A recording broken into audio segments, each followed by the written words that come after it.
आरती की तरफ बढ़ेंगे। आइए भागवत जी की आरती उतारे। आरती के समय ध्यान रखेंगे कोई इधर से इधर नहीं, एक साइड से आए और एक ही साइड से उतरे। आइए साइड में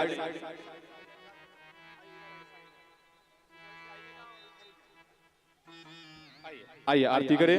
भागवत भगवान की जय। ज्वालामालिन्ये नमः रत्नेश्वर्यै नमो नमः ह्रीं इति प्रज्वाल्य फट् इति सम्पूज्य। श्री भागवत भगवान की है आरती, पापियों को पाप से है तारती। श्री भागवत भगवान की है आरती, पापियों को पाप से है तारती। श्री भागवत भगवान की है आरती, पापियों को पाप से है तारती। श्री भागवत भगवान की है आरती, पापियों को पाप से है तारती। ओ पापियों को पाप से, पापियों को पाप से, पापियों को पाप से, पापियों को पाप से। श्री भागवत भगवान की है आरती, पापियों को पाप से है तारती। श्री भागवत भगवान की है आरती, पापियों को पाप से है तारती। अमर ग्रंथ ये मुक्ति पंथ ये पंचम वेद निराला, नव ज्योति जगाने वाला। ये अमर ग्रंथ ये मुक्ति पंथ ये पंचम वेद निराला, नव ज्योति जगाने वाला। ओ ये अमर ग्रंथ ये मुक्ति पंथ ये पंचम वेद निराला, नव ज्योति जगाने वाला। हरि नाम यही हरि नाम यही हरि नाम यही हरि नाम यही हरि नाम यही हरि नाम यही। जग के मंगल की आरती, पापियों को पाप से है तारती। श्री भागवत भगवान की है आरती, पापियों को पाप से है तारती। श्री भागवत भगवान की है आरती, पापियों को पाप से है तारती। श्री भागवत भगवान की है आरती, पापियों को पाप से है तारती। शांति की पावन पुनीत पापों को मिटाने वाला, हरि दर्शन कराने वाला। ये शांति की पावन पुनीत पापों को मिटाने वाला, हरि दर्शन कराने वाला। ओ ये शांति की पावन पुनीत पापों को मिटाने वाला, हरि दर्शन कराने वाला।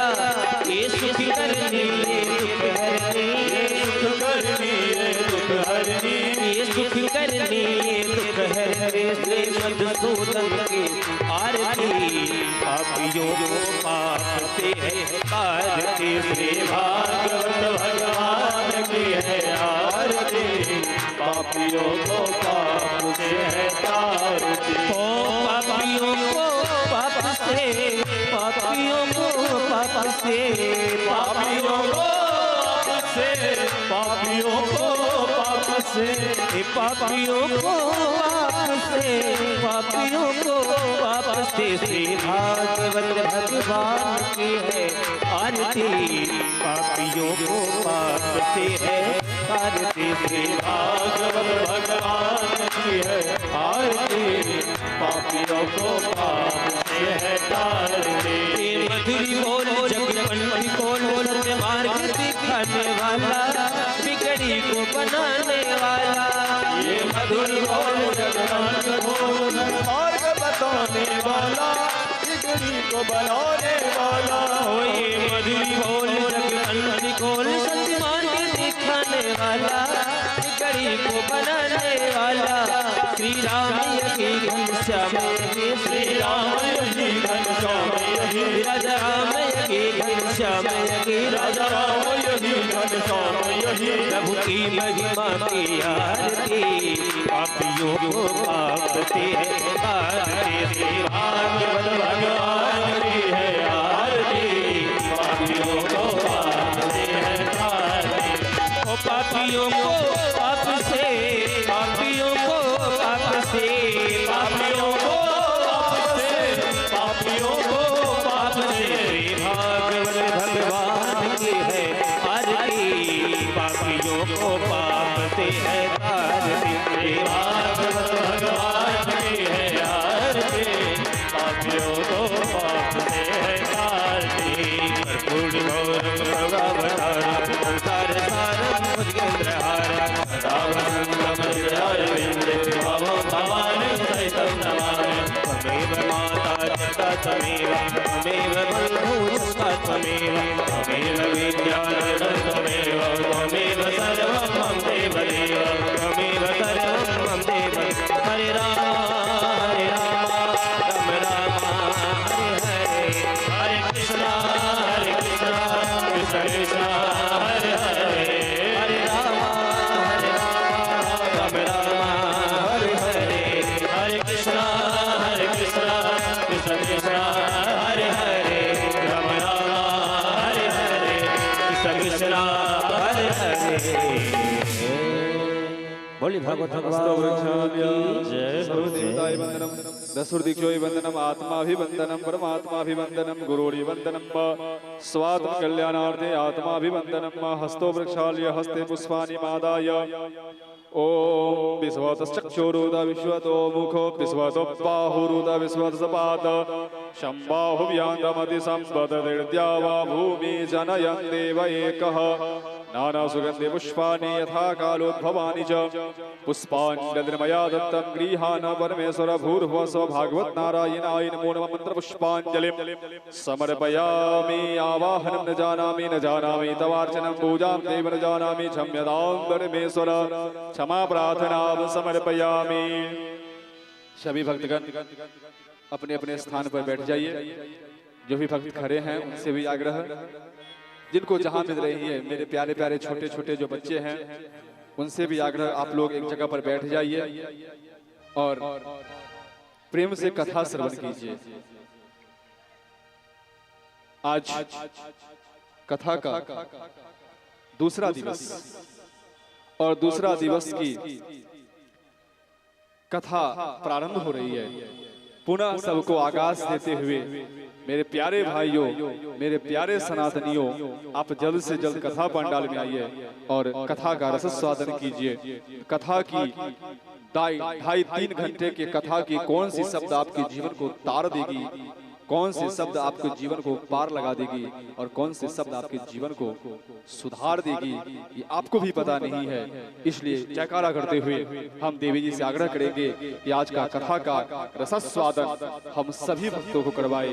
एक बार जयकारा प्रेम से मन को शांत करे, कोलाहल थोड़ी सी बंद करे। भागवत भगवान की जय, राधे रानी सरकार की जय, जय जय श्री राधे, जय जय जय जय श्री राधे श्याम। आइए देवी जी से जुड़ते हैं।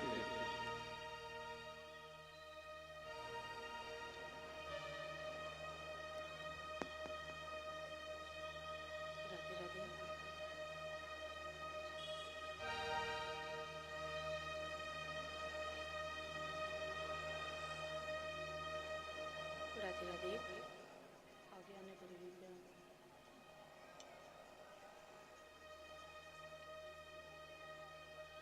राधे राधे।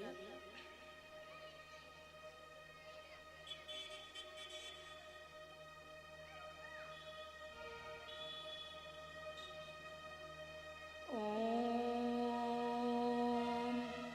स्वस्ति श्री सरस्वती नमः। ओम स्वस्ति श्री गणेशाय नमः। ओम स्वस्ति श्री गुरुचरण कमलेभ्यो नमः। ओम नमो भगवते वासुदेवाय नमः। वक्रतुंड महाकाय सूर्यकोटि समप्रभा निर्विघ्नं कुरु मे देव सर्वकार्येषु सर्वदा। नमस्ते शारदे देवी सरस्वती मति प्रदे वशत्वं मम जिह्वाग्रे सर्वविद्या प्रदा भव। कृष्णं नारायणं वन्दे कृष्णं वन्दे व्रजप्रियं कृष्णं द्वैपायनं वन्दे कृष्णं वन्दे पृथासुतम्।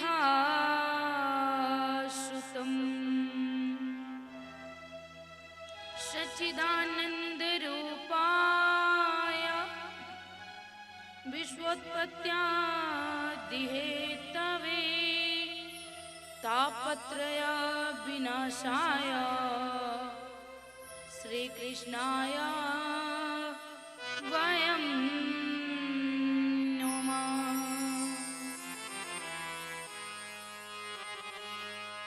राधे मेरी मातु है पिता मेरे घनश्याम इन दोनों के चरणों में मेरा कोटि कोटि प्रणाम। राधे मेरी स्वामिनी मैं राधे जो की दास जन्म जन्म मोहे राखियो श्री चरणन में बास। मेरी प्यारी मोहना मोमन गयो क्षमा तेरा मुख देखे बिना मोहे कछु नाही सुहाय। लेत सदा सुधी दीन की सहज दया के धाम जननी जनक इस जीव के प्रभु श्री सीता राम। प्रेम से बोली रामचंद्र भगवान की श्री बांके बिहारी लाल की राधा रानी सरकार की भागवत भगवान की व्यासी महाराज की सुखदेव जी महाराज की जय जय श्री राधे श्याम। आइए अपने मन वाणी को पवित्र करने के लिए हमारे साथ भगवान का संकीर्तन करते हैं। राम चरण चितलारे हे भजो राधे गोविंदा। राम चरण चितलारे भजो राधे गोविंदा। राम चरण चितलारे भजो राधे गोविंदा। राम चरण चितलारे भजो राधे गोविंदा। राम चरण चितलारे भजो राधे गोविंदा। राधे गोविंदा भजो राधे गोविंदा। राधे गोविंदा भजो माधव मुकुंदा। राधे गोविंदा भजो माधव मुकुंदा। राधे गोविंदा भजो माधव मुकुंदा। भक्तों की सुखदाई रे भक्तों की सुखदाई रे भजो भजो राधे गोविंदा भक्तों की सुखदाई रे भजो राधे गोविंदा रामचरण चितलाई रे भजो राधे गोविंदा रामचरण चितलाई रे भजो राधे गोविंदा।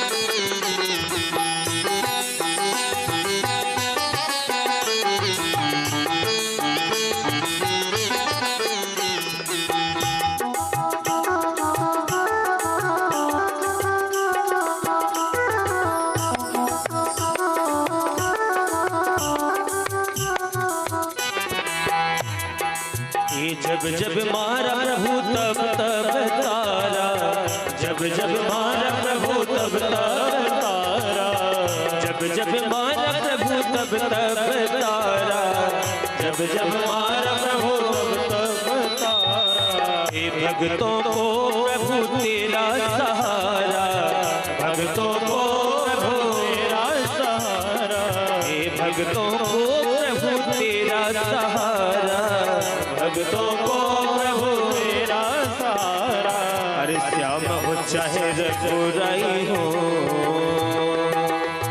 श्याम हो चाहे रघुराई हो भजो राधे गोविंदा श्याम हो चाहे रघुराई हो भजो राधे गोविंदा रामचरण चितलाई भजो राधे गोविंदा रामचरण चितलाई रे भजो राधे गोविंदा राधे गोविंदा भजो राधे गोविंदा राधे गोविंदा भजो राधे गोविंदा दोनों हाथ ऊपर करके राधे गोविंदा भजो राधे गोविंदा राधे गोविंदा भजो राधे गोविंदा भक्तों की सुखदाई रे भजो राधे गोविंदा भक्तों की सुखदाई रे भजो राधे गोविंदा।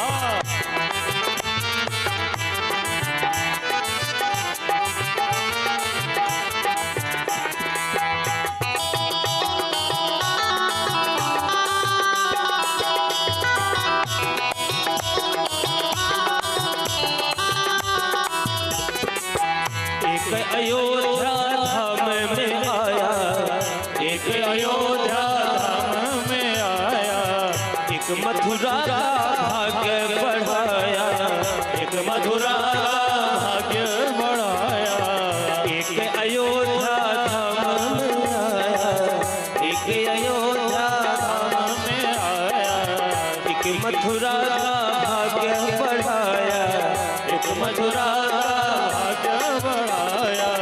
भारत देवी बढ़ाइए भारत ओ भारत को देनी है बढ़ाइए भजो राधे गोविंदा रामचरण चितलाई रे भजो राधे गोविंदा रामचरण चितलाई रे भजो राधे गोविंदा भजो राधे गोविंदा।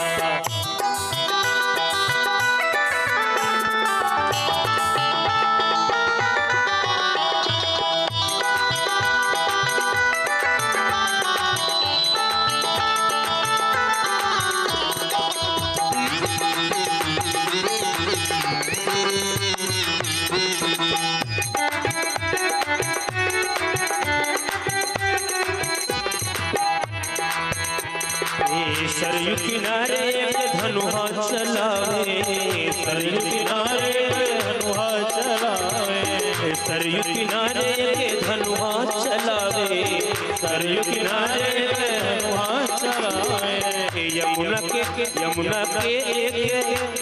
किनारे एक धेनु चरावे यमुना किनारे धेनु चरावे सरयू किनारे एक धनुआ चलावे यमुना किनारे एक धेनु चरावे उभय जगत के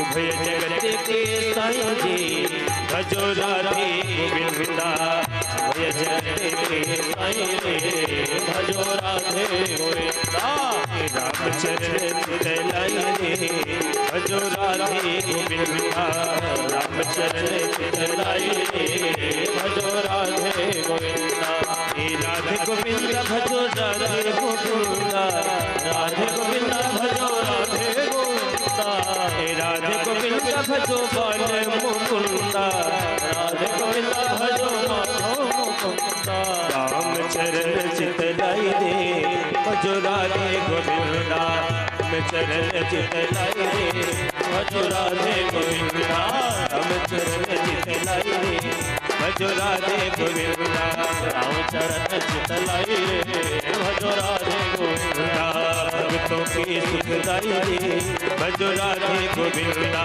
भक्तों की सुखदाई रे भजो राधे गोविंदा भजो राधे गोविंदा भजो राधे गोविंदा भजो राधे गोविंदा।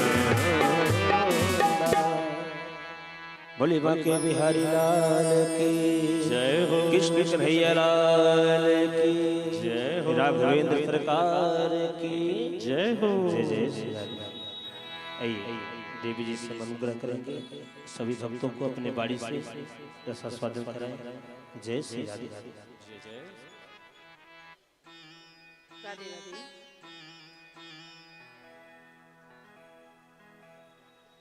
कल की कथा कहाँ विराम हुई थी, याद है ना? कौन कौन कल आए थे, पहले वो हाथ खड़ा करें। सब आए थे, तो बताइए कि कल की कथा कहाँ विराम हुई थी? नहीं याद ना? मैं कल ही बोली थी कि पहले पूछूंगी कि कहाँ विराम हुई, इसके बाद आगे चलूंगी। तो क्या करूं, पीछे जाऊं? याद है?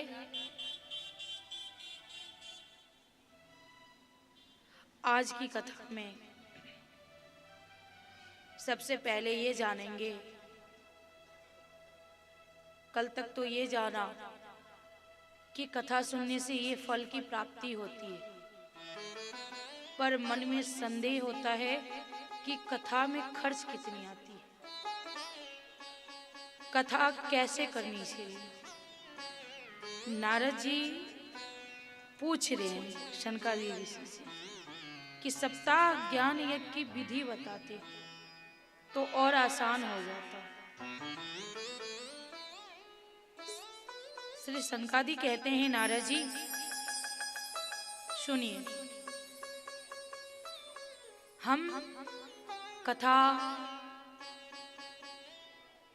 सप्ताह श्रवण की विधि सुनाते हैं। सबसे पहले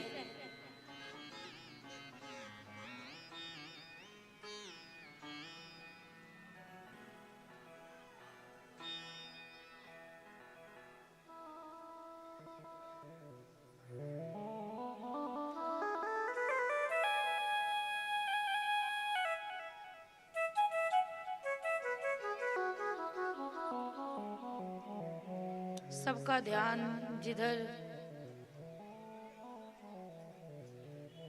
और मुझे ये बिल्कुल पसंद नहीं है कि मेरे कथा में किसी भी प्रकार का विघ्न आवे, इसलिए मैं आग्रह करूंगी कि कृपया करके आप स्थान ग्रहण कर लीजिए, क्योंकि आप खड़े होते हैं तो सबका ध्यान आप पे चला जाता है। जो भी झंडा लगाना है, जो भी करना है, वो पूरे दिन में लगाइए।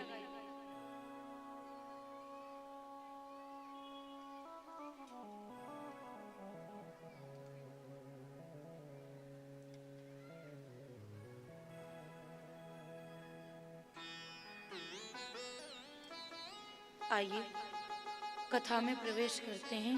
विघ्न तो आती ही रहती है, पर उस विघ्न को टालकर अपने ध्यान को एकाग्र करना हमारी जिम्मेदारी है। कि चाहे लाख गाड़ी आ जाए, डीजे आ जाए, नाच आ जाए, पर हमारा ध्यान एक ही जगह होनी चाहिए। अब मैं ऐसा क्यों कह रही हूँ ये जानो कि अगर किसी कारणवश किचन में हमारी ध्यान इधर से उधर होती है तो फिर क्या होता है पता है? या तो भोजन जल जाती है या फिर दूध उबल के नीचे गिर जाती है, तो नुकसान होता है ना। तो जैसे ही कथा प्रारंभ होती है और आपका ध्यान इधर से उधर हुआ, मतलब सोचो कि कुछ ना कुछ छूट गया। इसलिए अपना ध्यान हमेशा एकाग्र करके रखिए। प्रेम से बोलिए राधा रानी सरकार की जय हो। कह रहे हैं कि सबसे पहले अच्छे पंडित को बुलाकर मुहूर्त दिखवानी चाहिए। लेकिन कहते हैं ना, भगवान के नाम लेने में कोई मुहूर्त की जरूरत नहीं होती। हाँ, कब होती है? जब हमारी इच्छा एक पर आधारित है कि ये पूर्ण होनी चाहिए और हम एक आयोजक हैं, तो पंडित जी को बुला करके अच्छे से मुहूर्त निकलवाइए। अच्छे से मुहूर्त में कथा का आयोजन रखिए। तब पूछते हैं नारद जी कि किस प्रकार धन की व्यवस्था करनी होगी। क्यों? यहाँ जो कथा हो रही है उसमें पैसे तो लगे, बिना पैसे का तो कुछ होता ही नहीं, बिना धन का कुछ नहीं होता। तो धन चाहिए, कितना धन चाहिए?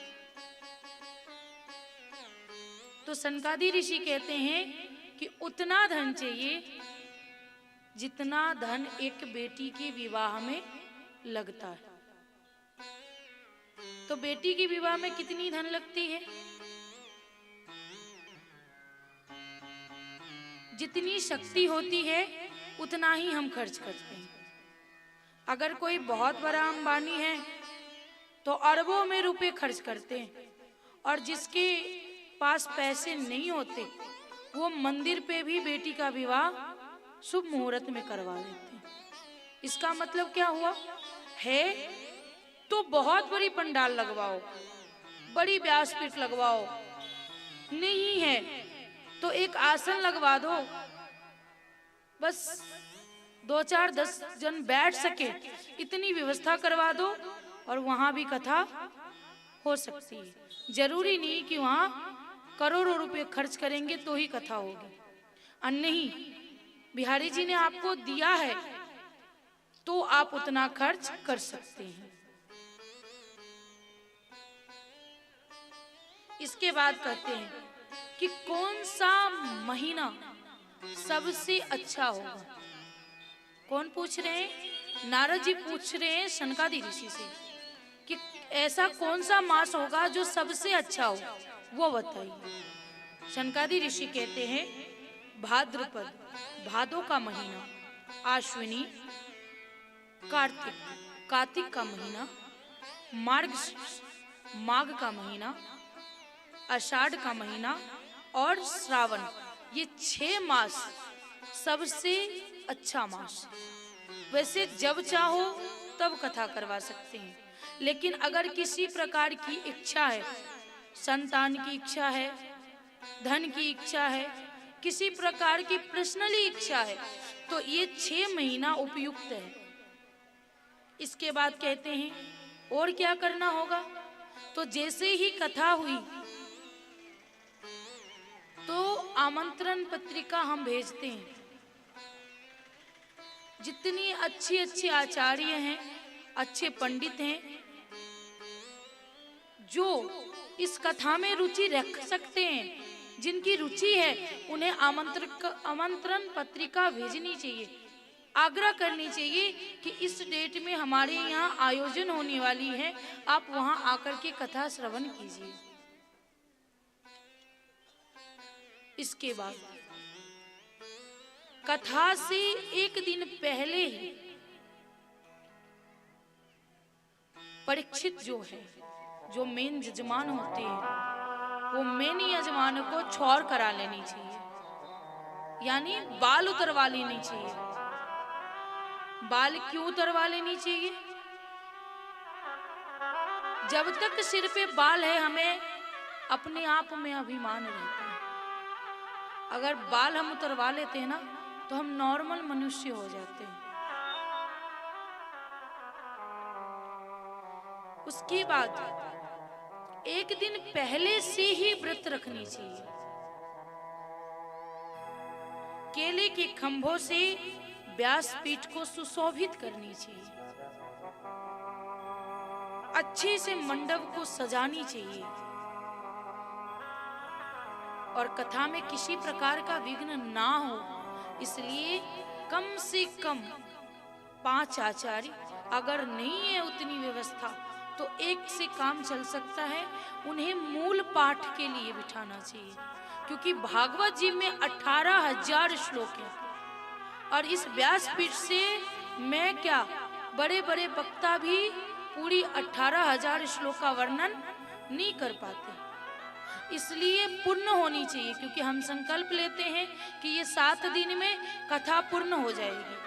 तो इसके लिए एक आचार्य रहना चाहिए जो संस्कृत में पूरा मूल पाठ करे। अब कह रहे हैं नारद जी कि कथा किन किन को सुननी चाहिए। मन में होगा कि हमारे पास धन नहीं है, हमारे पास शोहरत नहीं है, हम पापी हैं, हम कैसे उस कथा में जाएं।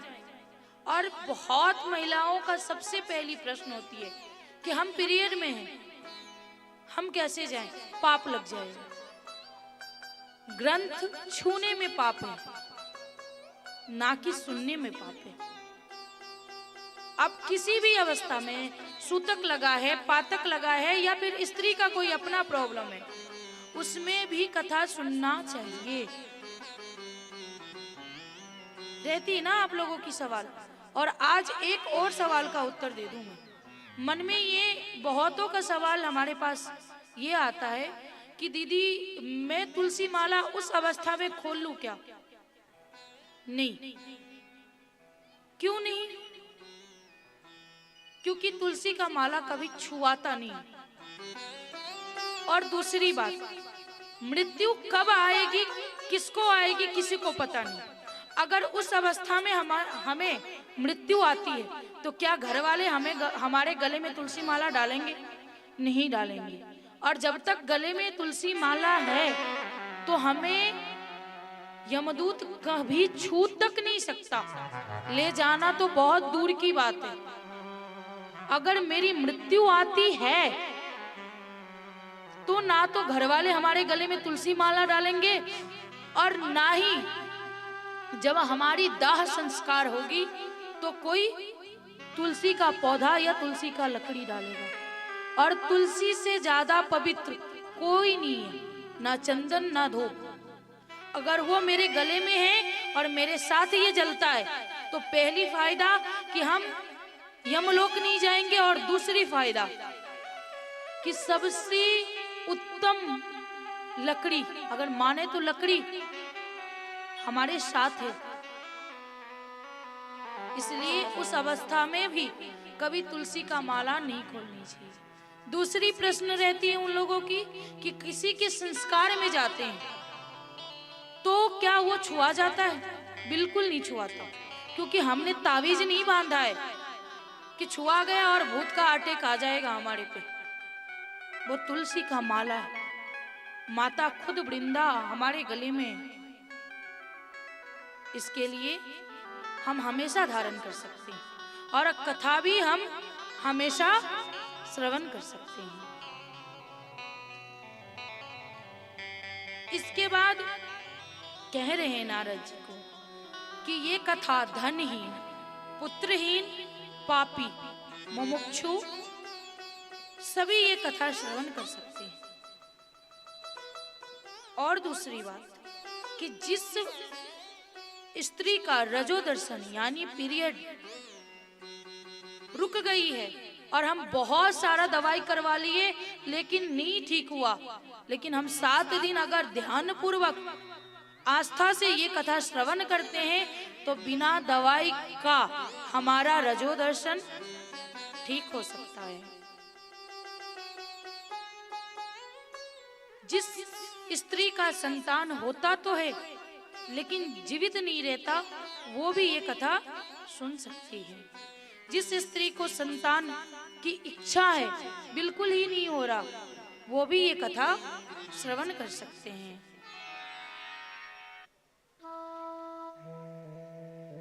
अब समझ में आई ना कि कथा किन किन को श्रवण करना चाहिए। अब तो किसी प्रकार की किसी को प्रश्न नहीं है ना। अब सूत जी ने शौनक जी से 6 प्रश्न करते हैं। कौन कौन? कहते हैं कि प्राणी मात्र का कल्याण कैसे होगा,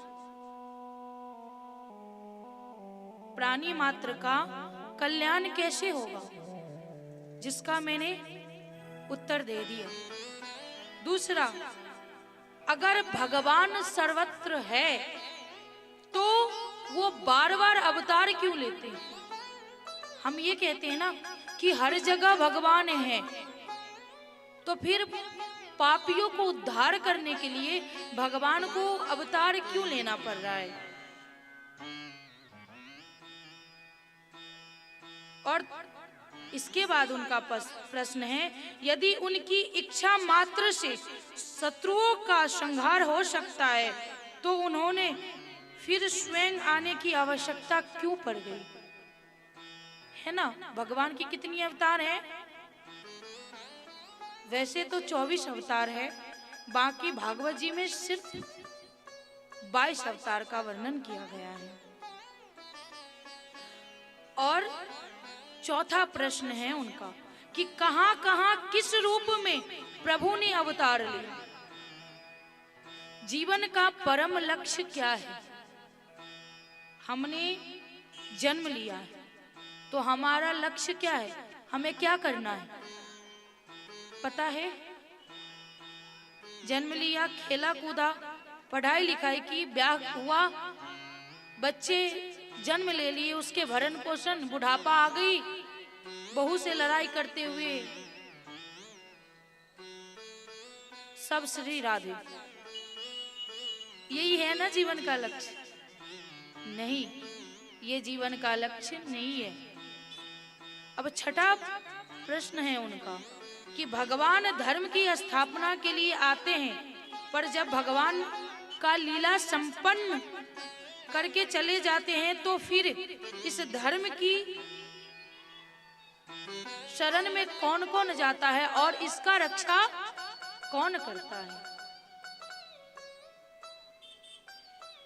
ये 6 प्रश्न सुनकर सूत जी महाराज प्रसन्न हो गए और बोले, महात्माओं, पहले हम अपने गुरुदेव को ध्यान करके तब ये सब तुम्हें सुनाते हैं। यम प्रव्रजंत मनुपेत मपेत कृत्यम द्विपायनम विरह कातर आजुहाब पुत्रेति धन तन्मयतय तरवोभिनेन्दुष तम सर्वभूत हृदय मुनि मानतोस्मि। भगवान के मुख्य 24 अवतार है, जिसमें भगवान स्वयं 2 ही बार आए, एक कृष्णावतार, एक रामावतार और दूसरा कृष्णावतार। भगवान अंशावतार, अवेशावतार, कला अवतार, इस प्रकार उन्होंने इस धरती पे, इस धरातल पे अवतार लिए हैं। सबसे पहले भगवान ने कौमार्ग सर्ग में शनक, सनंदन, सनातन और सनत कुमार, इन 4 ब्राह्मणों के रूप में अवतार लिया। यही है वो सनकादि ऋषि। सबसे पहले भगवान सनकादि ऋषि बन के आए। द्वितीय अवतार उनका शुकर रूप में हुआ। प्रेम से बोलिए, बोलिए। राधा रानी सरकार की। भूल जाते हैं ना। दूसरा अवतार उन्होंने शुकर रूप में लिया। तीसरा अवतार ब्रह्मा जी का 10म पुत्र नारद जी के रूप में लिया। गिनती करते रहिए कितनी अवतार हुई। इसके बाद चौथा अवतार में प्रभु ने नर नारायण के रूप में अवतरण हुए, जिसमें धर्म की पत्नी मूर्ति के गर्भ से उन्होंने ये चौथा अवतार नर नारायण के रूप में लिया। पांचवा अवतार उन्होंने कपिल देव के रूप में लिया। छठा अवतार अनसुईया के वर मांगने पर अत्रि की संतान दत्तात्रेय होके उन्होंने अवतरण लिया। कितनी अवतार हो गई? कितनी हुई? बस छोटी सी गुड़िया को याद है 6 और बाकी की आवाज ही ना निकले। राधे राधे। 7वीं अवतार में रुचि प्रजापति की पत्नी आकुति नामक पत्नी से यज्ञ रूप में उन्होंने 7वां अवतार लिया।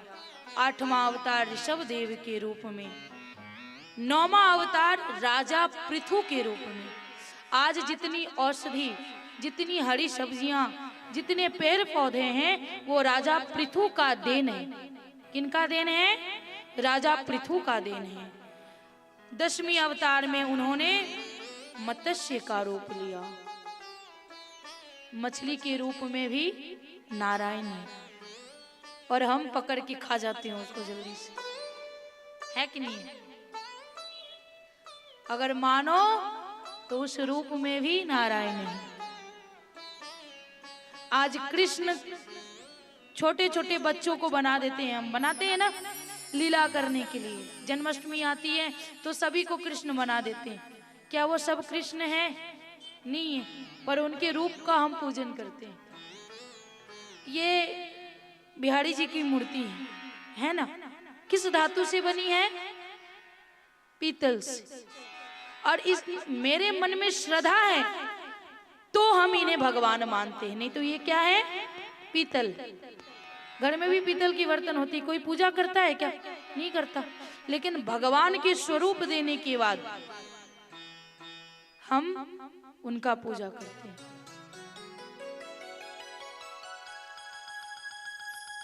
11वां अवतार धारण करने कौन से रूप में धारण किए?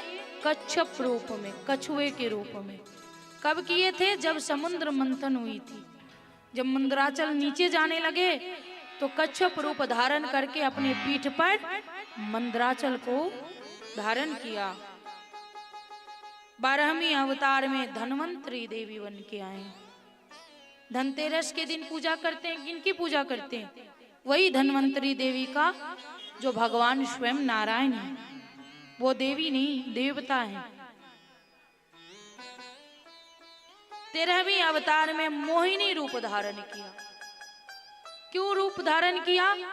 क्योंकि अमृत का कलश राक्षस लोग ले लिए थे, तो मोहिनी रूप धारण करके उनसे छीनने के लिए मोहिनी रूप धारण किया। और आज भी जो हम मोह माया में हैं, वो मोहिनी रूप में ही तो हमें घेर रहे हैं। कैसे घेर रहे हैं? कभी माँ से प्रेम करवा के, कभी किसी से, और अंत में एक बच्चे से मोह पकड़वा देते हैं कि उसके लिए पूरी जिंदगी उसी गृहस्थ में उलझ जाते हैं। ये सब मोह माया प्रभु का देन है। प्रभु कहते हैं कि ले जितना मांगना है। हम कहते हैं ना कि प्रभु से जो मांगा वो सब मिल गया। खुश होने की कोई जरूरत नहीं है, जो मांगा वो मिल गया। इसका मतलब समझो कि प्रभु छुटकारा करवा रहे हैं। जा, तूने मांगा ना, ले और जा, खुश रह, मेरे करीब मत आ। लेकिन वो सब छोड़ के अगर हम प्रभु के पास जाते हैं, वो बड़ी बात है। 14वें अवतार में भगवान ने नरसिंह रूप धारण कर अपने भक्त का लाज रखा। अगर मन में भरोसा हो कि प्रभु आएंगे तो प्रभु आते हैं। बस हृदय में ये भरोसा होनी चाहिए कि प्रभु आएंगे। जब तक भरी सभा में द्रौपदी ने चीख चीख कर कहा कि मेरी लाज रख लो, वहां कौन नहीं था? गुरुदेव भी तो थे, ससुर थे, 5 एक पति क्या 5 पति था, लेकिन किसी ने लाज नहीं रखा। लास्ट में हार कर दोनों हाथ खड़ा की और कहा कि गोविंद अब रख लो, अब मेरी लाज रख लो। तो जब कोई चीर हरण करेगा तब मेरी दोनों हाथ उठेगी, इससे पहले ही हाथ उठा दो ना, कि कोई करने आए उससे पहले ही भगवान हमारी रक्षा करना। और बार बार मैं जो कहती हूँ कि दोनों हाथ खड़ा करो, तो आप लोग को लगता है कि कैसे उठाऊं, लोग देख लेंगे, यही लगता है क्या? या फिर वजन लगता है ये हाथ का? जब तक दोनों हाथ नहीं खड़ा करोगे तब तक प्रभु को दिखेगा नहीं कि भवसागर में डूब कौन कौन रहा है। 15वें अवतार में उन्होंने 52 का रूप लिया। 16वें अवतार में परशुराम का अवतार लिया। जब उन्होंने देखा कि राजा लोग ब्राह्मणों के द्रोही हो गए, जितने क्षत्रिय थे वो पहले राजा हुआ करते थे और वो ब्राह्मण के प्रति निष्ठा कम हुई, अपमान करने लगे ब्राह्मणों का, तब उन्होंने ब्राह्मण के कुल में जन्म लिया और 21 बार पूरी पृथ्वी से क्षत्रिय विहीन कर दिया। लेकिन सबको नहीं मारा, जो ब्राह्मण के द्रोही थे, जो ब्राह्मण का अपमान करते थे। 17वें अवतार में भगवान ने सत्यवती के गर्भ से पराशर जी के द्वारा व्यास जी के रूप में अवतरण। व्यास जी किनके पुत्र हैं? माता सत्यवती और पराशर जी महाराज की। और व्यास जी कौन है? जिन्होंने ये पूरी भागवत शास्त्र लिखा है, उनके द्वारा लिखी गई है। इसके बाद 18वें अवतार में उन्होंने अयोध्या का राजा रामचंद्र होकर के आए। 19वीं और 20वीं बार बलराम और कृष्ण के रूप में आए। और ये दोनों जो स्वयं आए हैं, बाकी जितने अवतार है सब उनका अंश रूपी अवतार है। अब कह रहे हैं कि कलयुग जब आएगी, ये भागवत लिखी गई थी तब भगवान बुद्ध का जन्म नहीं हुआ था, तो इसमें कह रहे हैं कि जब कलयुग आ जाएगी तब मगध देश बिहार में बुद्धा अवतार होगा। भगवान बुद्ध रूप में आए। इसके तब घोर कलयुग आ जाएगी। राजा जो होंगे लुटेरे हो जाएंगे, जो अपने लिए सोचेंगे, हम प्रजाओं के लिए नहीं। तब भगवान जगत की रक्षा करने के लिए विष्णु यश नामक ब्राह्मण के घर में कलिक रूप में अवतरण लेंगे। और तब पूरी कहते हैं ना कि पृथ्वी उलट जाएगी। अरे पृथ्वी उल्टेगी कैसे? इतनी मुश्किल से भगवान ने इसकी रचना की है। जो पापी होंगे और जो सुधार नहीं करेंगे, वही जब कलिक रूप में भगवान आएंगे ना, तो लाल घोड़े पे सवार होकर के सबका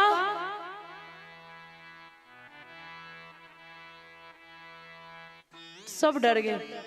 इसलिए अभी भी समय है, अभी भी सत्संग में आया करो और प्रभु में मन लगाया करो, नहीं तो कोई नहीं बचा सकता। और दो जो अवतार है वो संक्षेप है, भागवत जी में उनका कोई वर्णन नहीं है। आइए। रे बहे सत्संग का दरिया, बहे सत्संग का दरिया, नहा लो जिसका जी चाहे।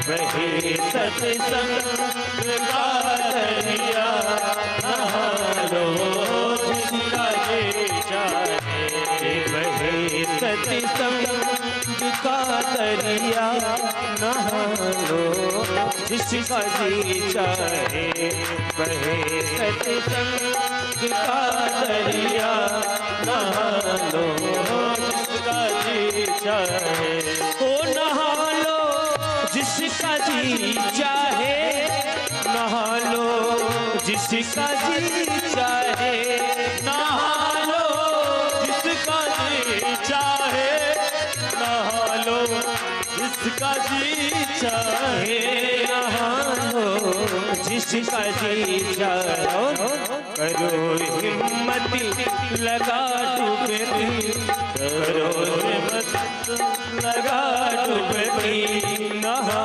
लो जितना जी चाहे, करे सत्संग का दरिया नहा लो, जिसका जी चाहे।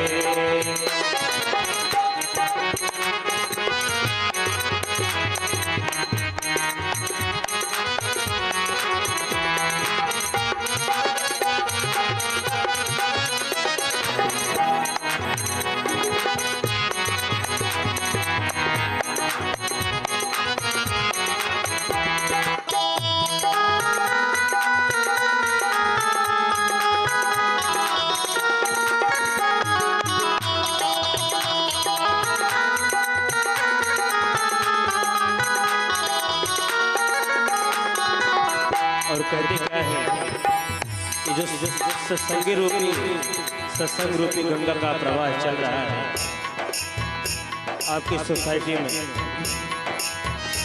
ये हजारों रत्न है इसमें, एक से एक बड़ियाला, हजारों रत्न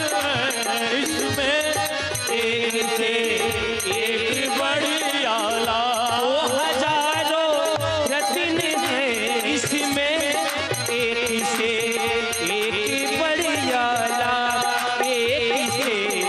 एक बड़ियाला, कोई नहीं डर बीमारी का, कोई नहीं डर बीमारी का, कोई नहीं डर बीमारी का, लगा लो जितना जी चाहे, बहे सत्संग का दरिया नहा लो, जिसका जी चाहे, बहे सत्संग का दरिया नहा लो, जिसका जी चाहे, बहे सत्संग का दरिया नहा लो, जिसका जी चाहे।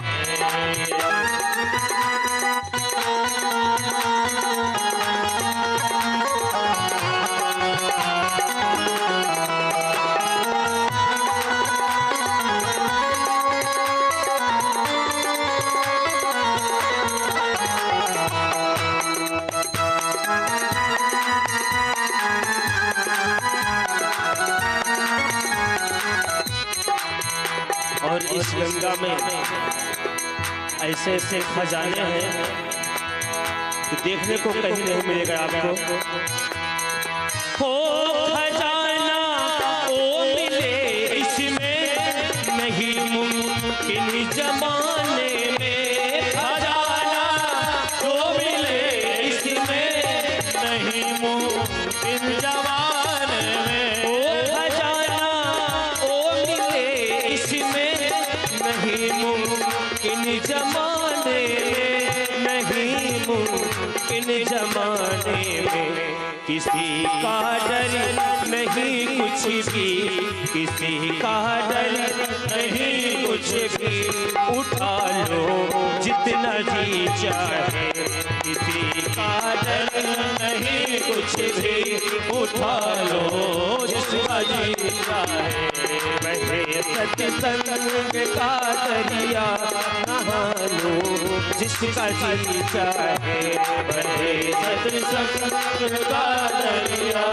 नहा लो, जिसका जी चाहे, ओ नहा लो जिसका जी चाहे, नहा लो जिसका जी चाहे, नहा लो जिसका जी चाहे, नहा लो जिसका जी चाहे, नहा जिसका जी चाहे करो हिम्मत लगा डुबकी, करो हिम्मत लगा डुबकी, नहा लो जिसका जी चाहे करो हिम्मत लगा डुबकी, नहा लो जिसका जी चाहे महेश संग का दरिया, नहा लो जिसका जी चाहे महेश संग का दरिया, नहा लो जिसका जी चाहे महेश संग का दरिया, नहा लो जिसका जी चाहे। बोली बाके बिहारी लाल की जय हो। कम से कम आप लोग ताली तो बजा दिया करो, भजन है, भजन में ताली बजना चाहिए, और जहाँ भजन है वहीं भक्ति है, जहाँ भक्ति है वहीं शक्ति है। और आप लोग ऐसे बैठे हैं जैसे मालूम होता है कि भोजन पानी नहीं किए हैं आप लोग। बोली राधा रानी सरकार की जय। जब कथा होती है तब एकाग्र होने के लिए कहती हूँ, तब चंचलता आ जाती है, और जब भजन होती है तो सारे एकाग्र हो जाते हैं।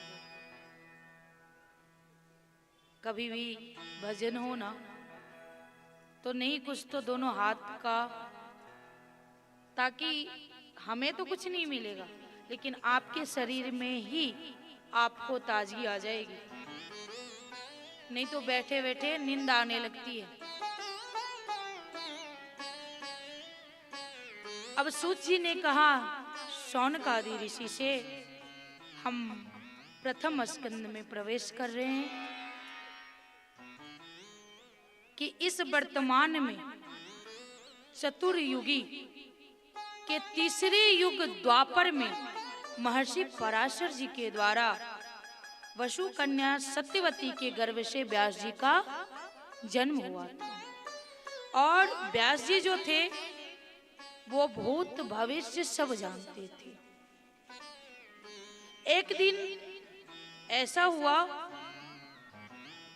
कि सूर्योदय के समय सरस्वती नदी के पवित्र जल में स्नान आदि करके एकांत पवित्र स्थान पे बैठते हैं। कौन?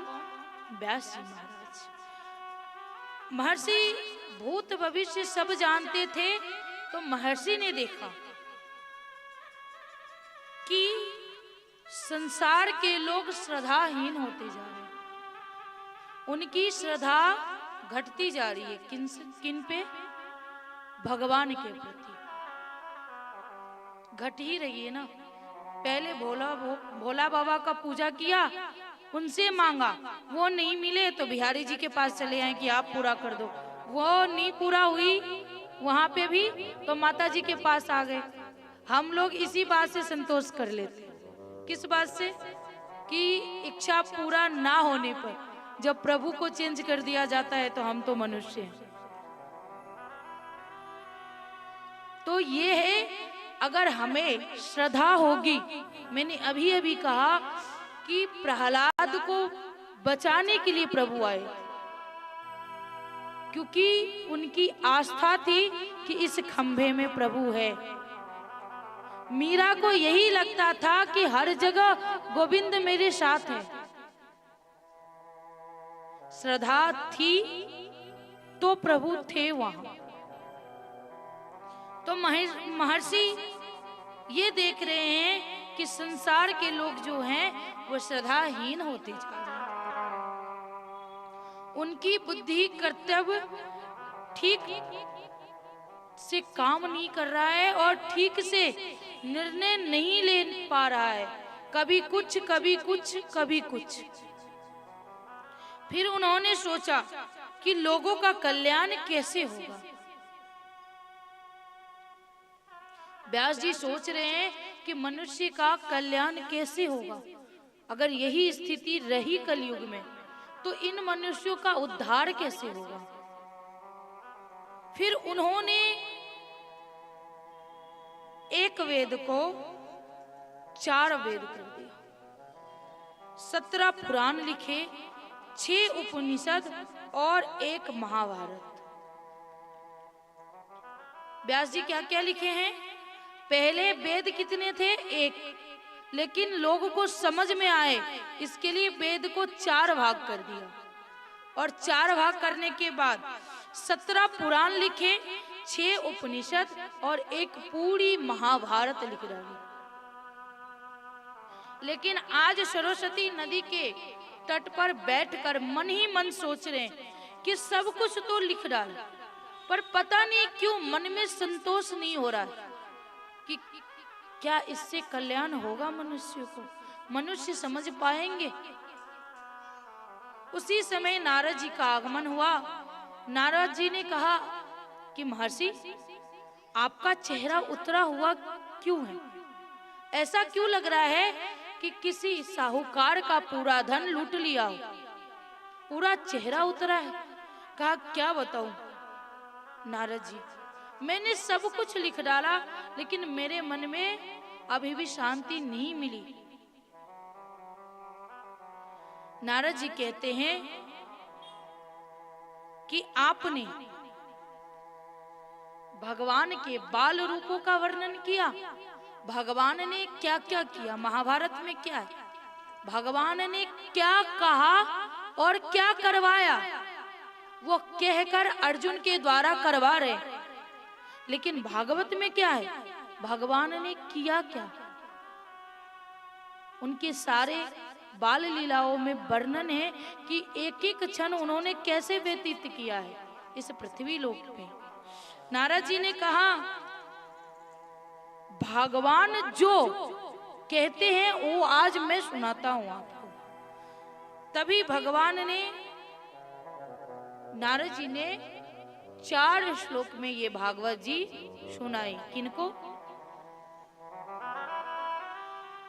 व्यास जी महाराज को। कितने श्लोक में? 4 श्लोक में। तो व्यास जी पूछते हैं कि ये आपको कैसे पता? कहा मेरे पिताश्री ने,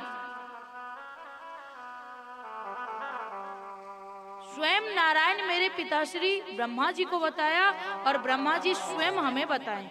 आज यही बात मैं आपको सुना रहा हूं, और अभी मैं सुना रही हूं कि वही बात व्यास जी अपने पुत्र सुखदेव जी महाराज को सुनाते हैं, और सुखदेव जी महाराज परीक्षित को। और आज हम लोगों के पास ये भागवत पुराण मौजूद है। 4 श्लोक में भागवत जी सुनाए, और उसी 4 श्लोक को व्यास जी महाराज ने 18,000 श्लोकों में बांटा। 18,000 श्लोक पूरा नहीं कर पा रहे, समझ नहीं पा रहे, तो सोचो कि वो 4 श्लोक कैसे समझते। फिर नारद जी कहते हैं व्यास जी कि तुम बहुत कुछ लिखा, बहुत कुछ लिखे, लेकिन एक बार ये लिखिए, आपके मन में संतोष आ जाएगी।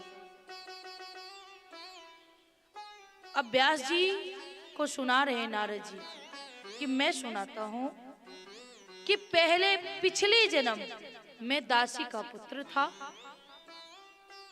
और दासी का पुत्र किस प्रकार में ब्रह्मा का 10वां पुत्र होके आया।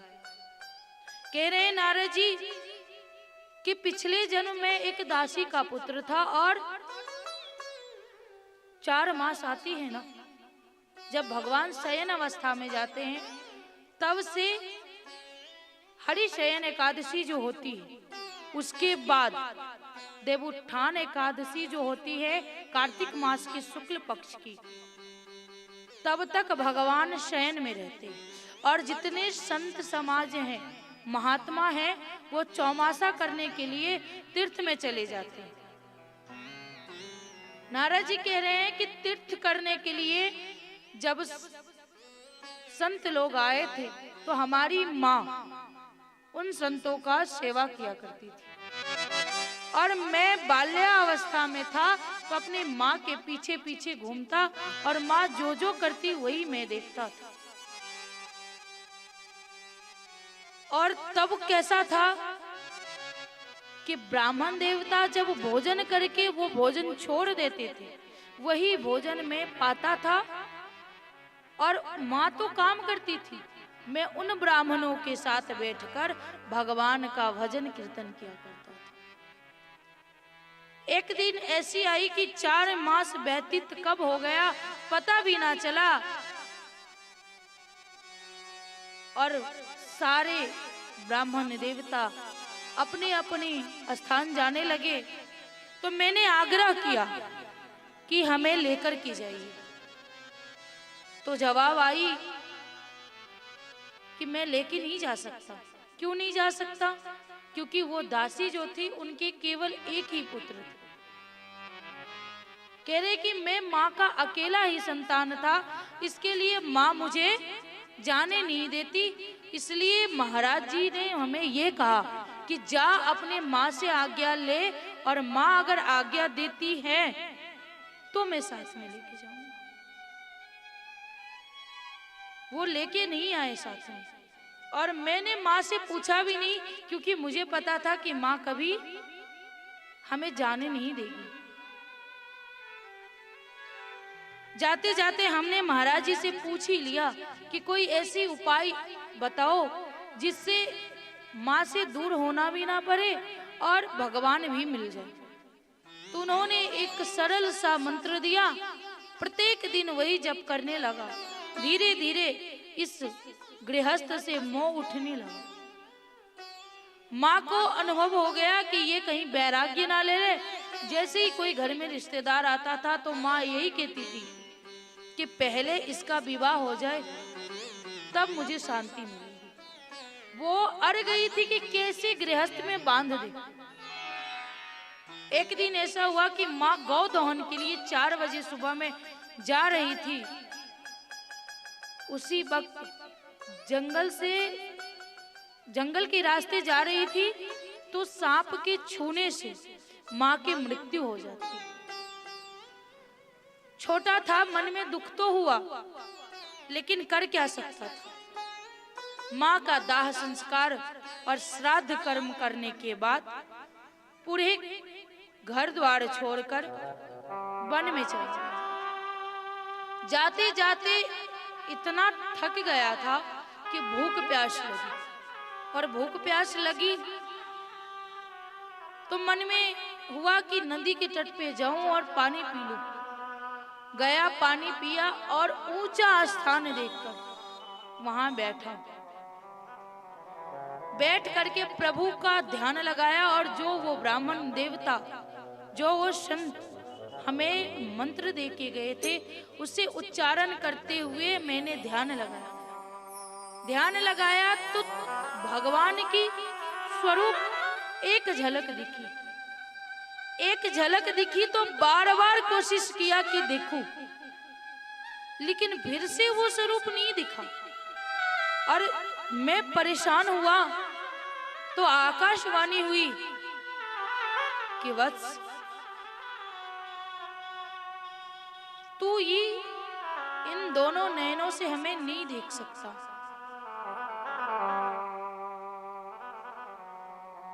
इसलिए तू तप कर, समय आने पर मैं तुम्हें स्वयं अपने पास बुला लूंगा।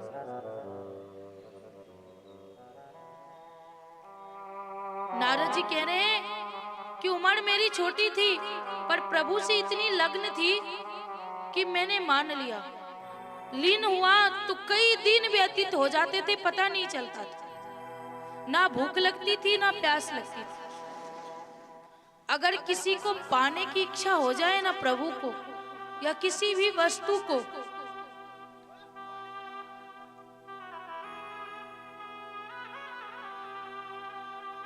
कलेक्टर कौन बनता है? दिन रात भूत पागल के जैसे जब वो पढ़ाई करता है, क्योंकि उसे पाने की इच्छा होती है। अगर उसको अंदर से ये इच्छा है कि इस चीज को हम पाएंगे तो हम पा लेते हैं, और हम ये सोचते हैं कि मिल ही जाएंगे, हम कर ही लेंगे, हम कर सकते हैं, तो वो कभी नहीं मिलता।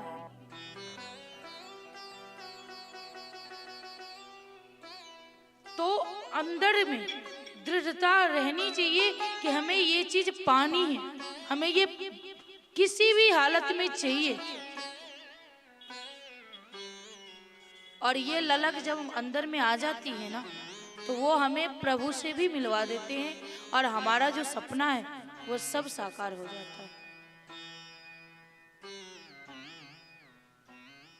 नारद जी कह रहे हैं कि अचानक सा मौसम बिगड़ा, बारिश तेज होने लगी, बिजली चमकने लगा, खूब तेज आंधी आई,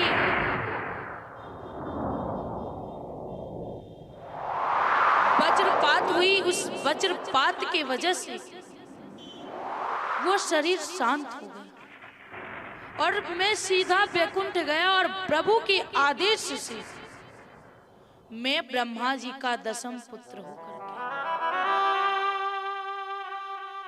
इससे कथा से हमें क्या शिक्षा मिली?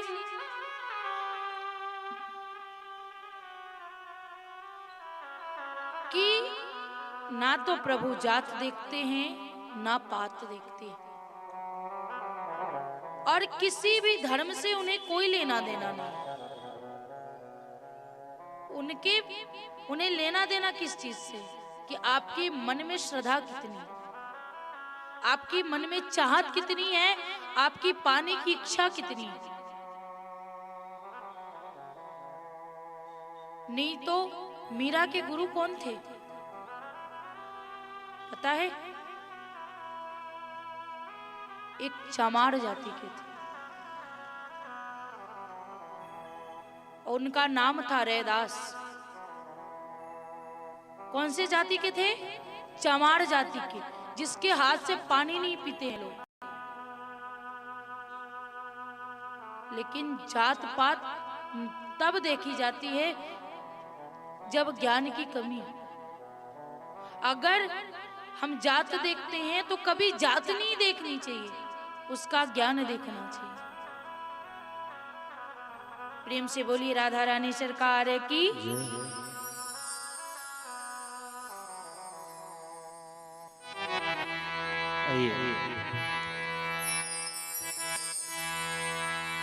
अरे जगत में कोई न परमानंद,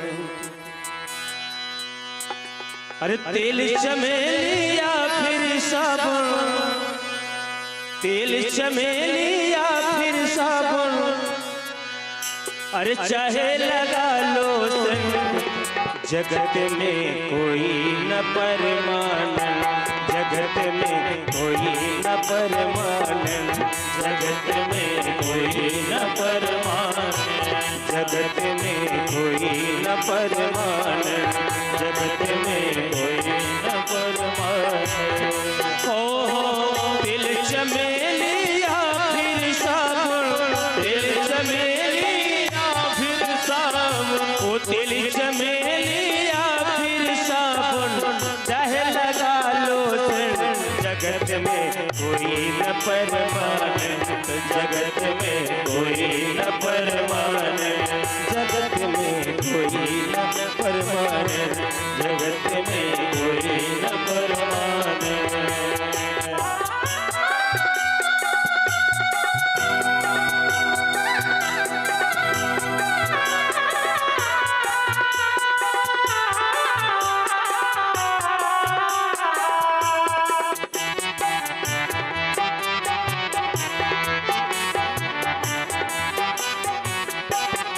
कहते हैं आवागमन लगा इस दुनिया में, जगत है ये शोर ते प्यारे जगत। ओ आवागमन लगा इस दुनिया में, जगत है ये शोर ते प्यारे, जगत है ये शोर ते प्यारे, जगत है ये शोर। ओ अंतिम समय में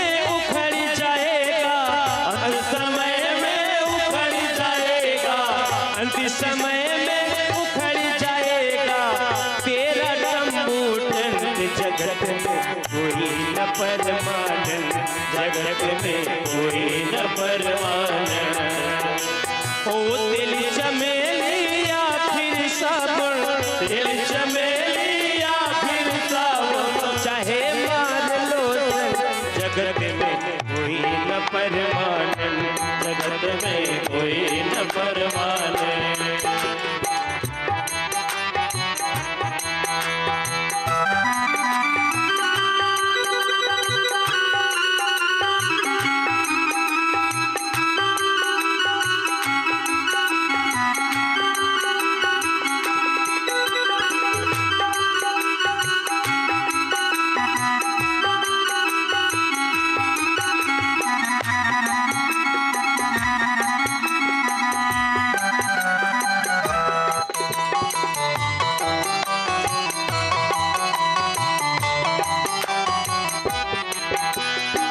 हरिद्वार चाहे काशी मथुरा, घूमो दिल्ली कैंट रे प्यारे, घूमो दिल्ली के प्यारे, घूमो दिल्ली कैंट रे प्यारे, घूमो दिल्ली के।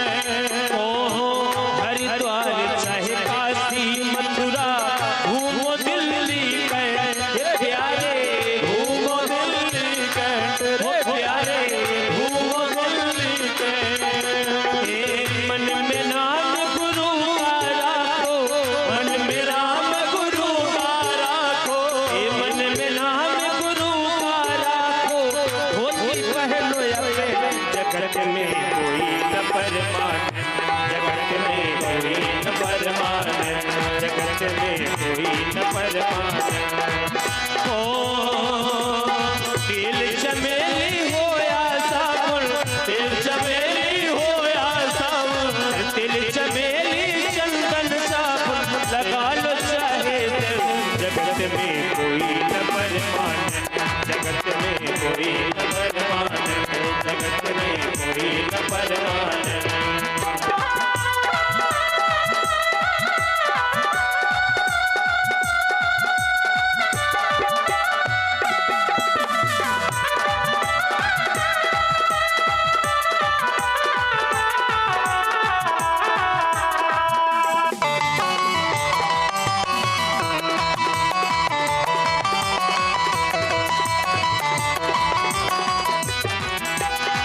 साधु संत की संगति कर लो, ये सच्ची गवर्नमेंट रे प्यारे, सच्ची गवर्नमेंट रे प्यारे, सच्ची गवर्नमेंट। साधु संत की संगति कर लो, ये सच्ची गवर्नमेंट रे प्यारे, ये सच्ची गवर्नमेंट रे प्यारे, ये सच्ची गवर्नमेंट। लाल सिंह कहे दफ्तर में, ओ लाल सिंह कहे दफ्तर में, ओ जगत में कोई न परमानंद, जगत में कोई न परमानंद, जगत में कोई न परमानंद। तेल चमेली चंदन साबुन, तेल चमेली चंदन साबुन, तेल चमेली चंदन साबुन, तेल चमेली चंदन साबुन चाहे लगा लो तेल, जगत में कोई न परमानंद, जगत में कोई न परमानंद, जगत में कोई न परमानंद, जगत में कोई न परमानंद, जगत में कोई न परमानंद, जगत में कोई न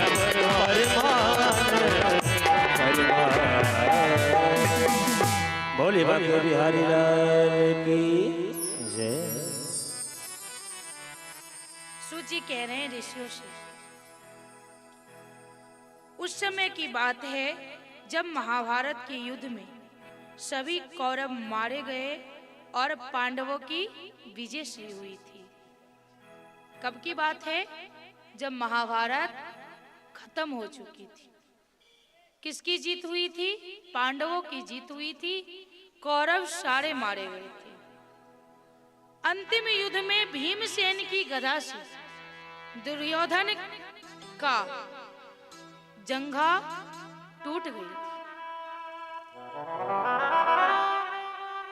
और वो मूर्छित अवस्था में वही युद्ध स्थल पे ही पड़ा हुआ था।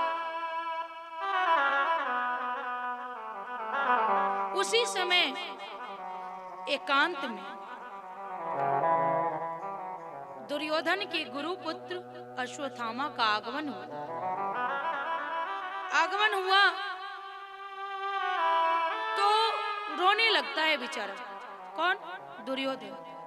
कि मैं पूरे 100 भाई और इतने सेना, गुरु दादा सब हमारे साथ, लेकिन आज हम लोग हार गए, हमारे सारे भाई मारे गए, लेकिन वो 5 पांडव और 1 कृष्ण उसकी विजय हुई। वो 5 में से 1 भी कम नहीं हुआ, लेकिन हम 100 में से 1 भी नहीं बचे। मन में बहुत दुख हो रहा है और बहुत रो रहा है। कहते हैं ना, अगर असत्यता की भीड़ होगी तो भी जीत किसकी होगी? सत्यता की। हमेशा अकेले में खड़ा रहता है। सिंह कहाँ रहता है? सिंह जंगल में रहता है, ये भी नहीं पता सिंह कहाँ रहता है। इतनी बचपन से लेकर के पढ़ाया जाता है सिंह पे, वो लेख लिखो, सबसे पहले यही लिखते हैं कि वो जंगल में रहता है, फिर भूल जाते हैं आप लोग कि सिंह कहाँ रहता है। कहाँ रहता है?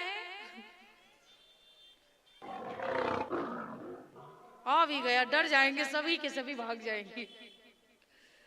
तो सिंह जो है, शेर, वो हमेशा अकेले चलता है।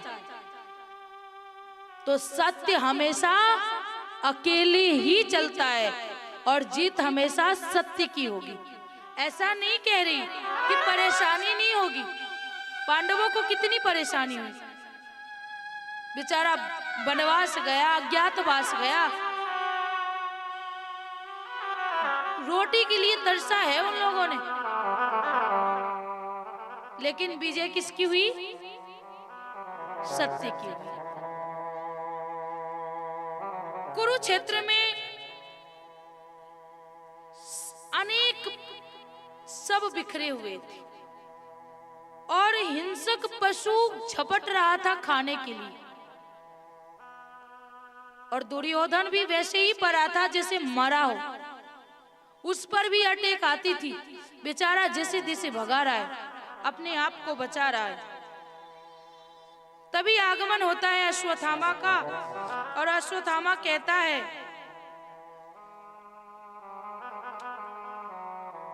कि काश मैं सेनापति रहता तो आज ये दशा नहीं हुई होती।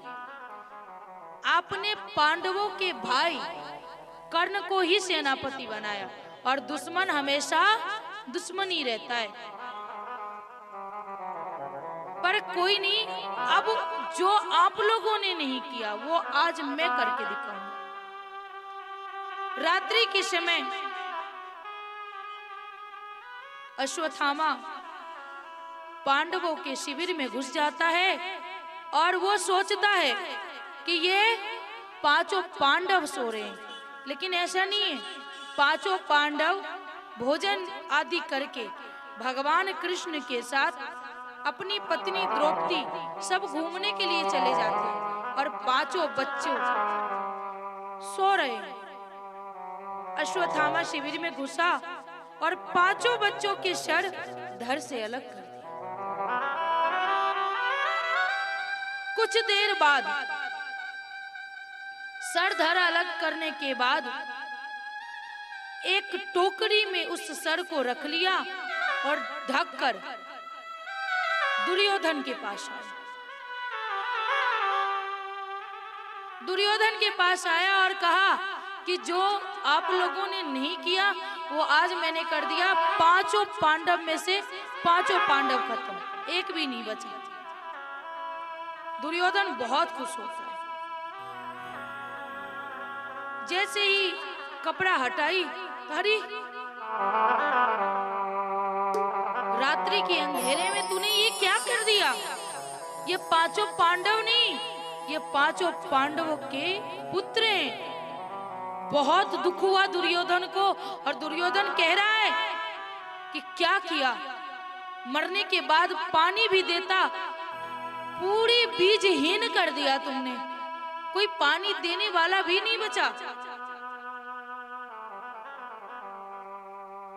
और मन में कष्ट हुआ और पहले सुख हुआ था, खुश हुआ था वो कि पांडव मर गए। इन दोनों के संयोग से दुर्योधन का उसी क्षण मृत्यु हो जाती है। इधर जब द्रौपदी अपनी शिविर में आई तो देखा कि रक्त का बहाव कहां से आ रहा है। दौड़ के गई, कंबल हटाया, अरे कौन इतना बड़ा निर्दयी है जिसके शरीर में तनिक भी दया नहीं थी। ये अबोध शयन के समय तो किसी को नहीं मारते, कौन ऐसा था कि सोते हुए बच्चे को मारा। रोने लगती है, बिखरने लगती है। एक माँ का दर्द तो माँ ही समझ सकती है कि संतान के लिए क्या दर्द होता है। जब थोड़ी सी चोट आती है ना तो लगता है कि ये सीना फट जाएगी, अपने आंख से देख नहीं पाते। अगर मैं मारती हूँ तो मुझे लगता है कि मैंने सही किया, लेकिन अगर कोई और मेरे बच्चे को मार दे तो लगता है कि खत्म कर दिया। ऐसे गुस्सा आता है कि छुआ कैसे, लेकिन मैं चाहे मार के सुला दूं उसे, लेकिन मन में यही होता है कि धीरे से ही मारा है। मन में इस बात का संतोष रहता है। लेकिन लोग अगर थोड़े जोर से डांट भी दे तो बहुत बुरा लगता है। और सोचो कि माता द्रौपदी पे आज क्या बीत रही है। पांचों पांडवों कहते हैं कि हम छोड़ेंगे नहीं, जिसने ऐसा किया उसे क्षमा नहीं करेंगे। सांत्वना दे रहे हैं द्रौपदी को कि शांत हो जा।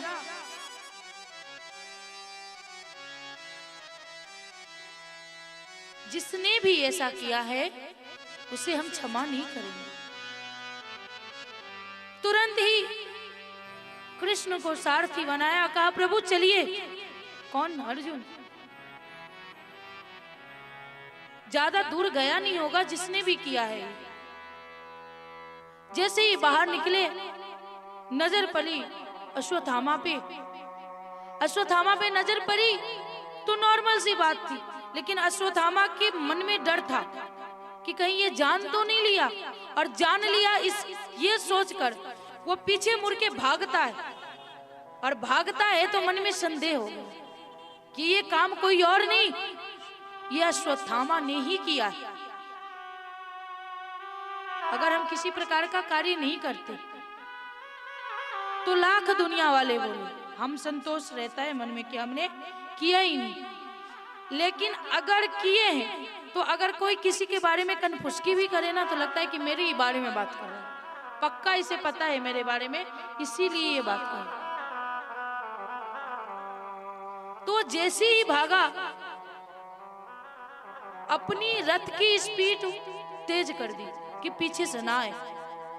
मन में संदेह हो गया अर्जुन को कि ये कोई और नहीं अश्वत्थामा ने ही किया है। और ये जैसे ही मन में हुआ, इन्होंने भी अपनी रथ की स्पीड तेज की, पकड़ने की कोशिश की। जितना हो सकता था उतना बचा अश्वत्थामा। अंत में लगा कि अब हम नहीं भाग सकते तो उसने अर्जुन पे ब्रह्मास्त्र चला दिया।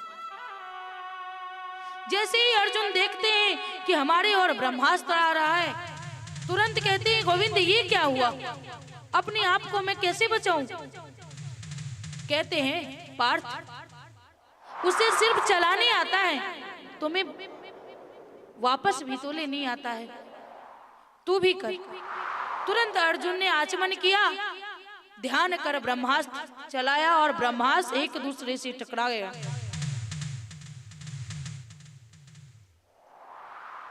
अब लगा अश्वत्थामा को कि घोड़ा भी थक गया है, नीचे उतरकर भागने का कोशिश किया।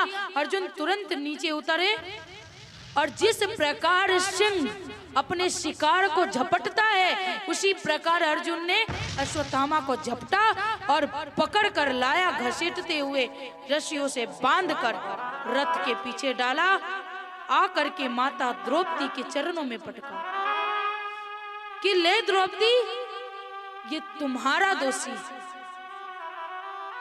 अब तू इसे दंड दे कि इसे दंड क्या देना। माता द्रौपदी उठाती है, कहा ये उचित नहीं है। पता है ना ये कौन है? ये आपके गुरु के पुत्र हैं, और गुरु के पुत्र यानी गुरु के समान, इनका अपमान नहीं करना चाहिए। कहा नहीं, इसे हम क्षमा नहीं करेंगे। इसने जो तेरे साथ किया, हमारे बच्चों के साथ किया, हम कभी इसे क्षमा नहीं कर सकते। अब तुझे दंड देना पड़ेगा। माता द्रौपदी कहती नहीं, हम दंड नहीं दे सकते। पहली बात तो ये ब्राह्मण है, और दूसरी ये गुरु पुत्र है, और इन सारे बात को अगर हम भूल जाते हैं तो ये किसी के पुत्र है। आज मेरे पुत्रों का हत्या हुआ है तो आप लोग तो हो मेरे पास, लेकिन युद्ध में तो आपके गुरुजी स्वर्गवास हो गए। आपकी गुरु माता के पास इसके सहारा के अलावा कोई सहारा नहीं है। फिर कैसे मार दूं, कैसे दंड दूं? नहीं दे सकती। अब भीम कहते हैं नहीं, सब क्षमा कर दे लेकिन मैं क्षमा ना करूं। अर्जुन कह रहे हैं कि माधव, अभी तक तो आपने रास्ता दिखाया, अब आप ही रास्ता दिखाइए कि मैं क्या करूं, क्या करना उचित होगा। और ये टेढ़े पैर वाले कभी सीधी बात बोलते ही नहीं, ये टेढ़े ही बोलते हैं। क्या बोला कि कभी भी ब्राह्मण को दंड नहीं देनी चाहिए। क्या बोले कि कभी भी ब्राह्मण को दंड नहीं देनी चाहिए, चाहे वो कितना बड़ा दुराचारी क्यों ना हो। और पार्थ कितना भी बड़ा दुराचारी हो, ब्राह्मण को दंड नहीं देनी चाहिए, लेकिन आक्ताई को कभी छोड़नी नहीं चाहिए।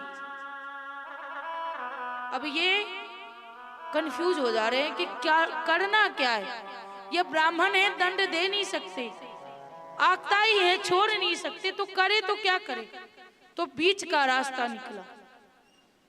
मौत से बड़ा भी दंड है। क्या दंड है? अगर हम किसी को मार देते हैं तो वो उसी क्षण प्राण निकलने के बाद सारी कष्ट खत्म हो जाती है। थोड़ा सा हाथ जलता है तो कहते हैं ना कि जितनी देर लाश जलती है उतनी देर तक जलन होती है। 2.5 पहर, कितनी पहर? 2.5 पहर तक हाथ में जहां जले वहां 2.5 पहर तक जलन होती है। लेकिन ये शरीर से आत्मा निकल जाती है तो पूरी शरीर जलती है। तनिक भी दर्द होता है क्या? नहीं होता। तो मृत्यु से बड़ा दंड है अपमान। अगर हम किसी का अपमान करते हैं तो वो अपमान इतना चुभता है कि जब जब याद आती है तब तब नई मृत्यु होती है। तो यही सोचकर अश्वत्थामा के मस्तिष्क माथे पर मणि थी, उसने माथे से मणि खींच लिया और अपने शिविर से धक्के मार के निकाल दिए। अश्वत्थामा को बहुत अपमान लगा, अपनी गलती की एहसास नहीं हुई। और ये बात सिर्फ अश्वत्थामा का नहीं है कि गलती की एहसास नहीं हुई, हम लोग को भी अपनी गलती की एहसास नहीं होती। हम कर लेते हैं और मन में ये होता है कि हमने किया ही नहीं। गलती कैसी है? पीठ के जैसी, पूरी जिंदगी में अपनी कभी दिखती ही नहीं। मन में बदले की भाव आई। अश्वत्थामा ने पुनः अभिमन्यु की पत्नी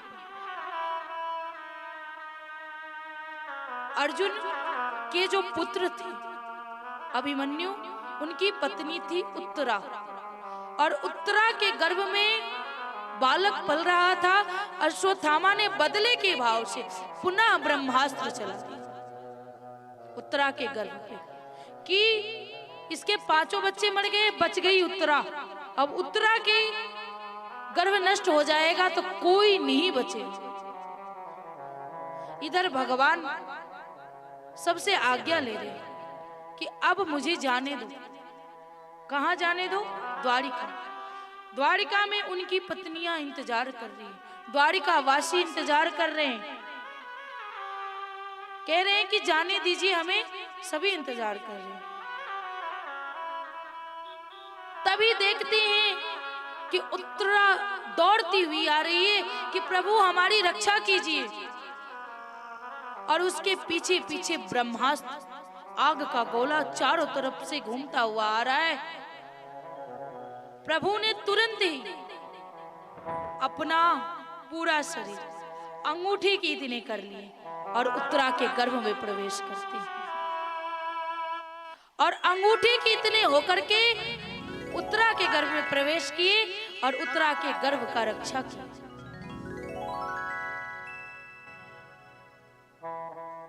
किसी के अंदर इतनी सक्षमता नहीं कि वो ब्रह्मास्त्र को रोक सके। शिवाय गोविंद की। अब जाने के लिए जैसे ही हट कर रहे हैं, उनकी बुआ कुंती कह रही है, कुंती कौन है? कृष्ण की बुआ है। कह रहे हैं कि माधव जाने देने का मन नहीं है, भगवान कुछ दिन रुक जाते।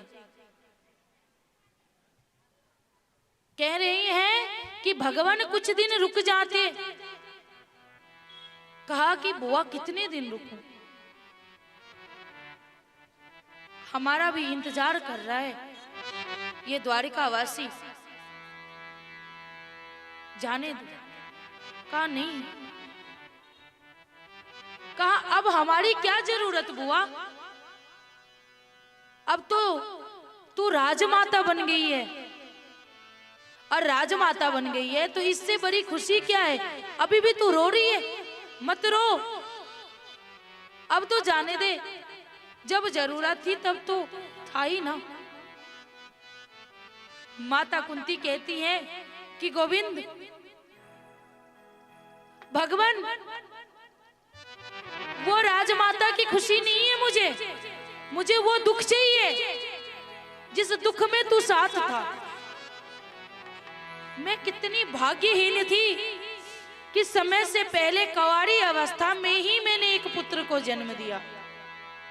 अब इसका मतलब ये नहीं कि माता कुंती चरित्रहीन थी। जब वो बाल्यावस्था में थी, हमारे यहाँ अगर हम किसी के घर जाते हैं तो मैया बैठ जाती हैं, बातें करने लगती हैं, प्रश्न करने लगती हैं। जो गुड़िया होती है ना, वो चाय लाती है, वो पानी लाती है। उसी प्रकार माता कुंती, जब कुंती भोज के यहाँ, उनके पिता का नाम क्या था?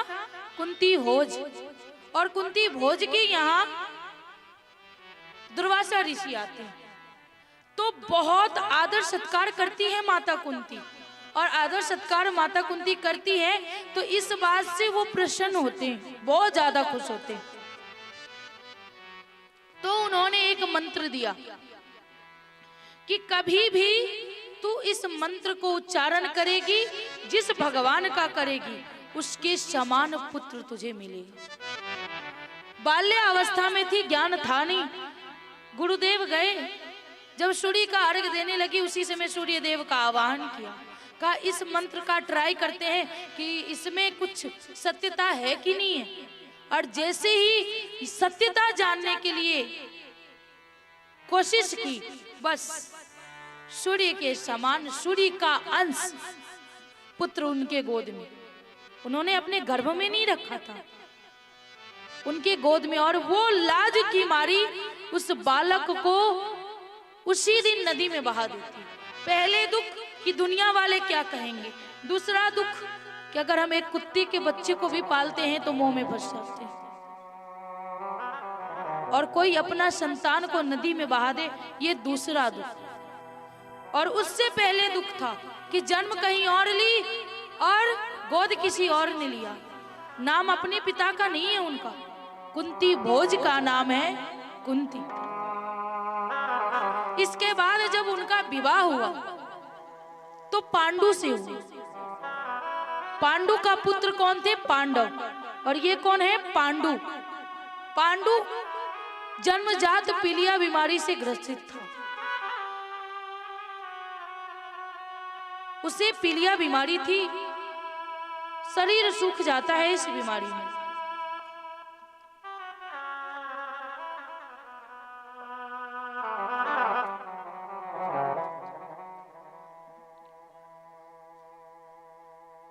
फिर उनका विवाह उनसे हुआ।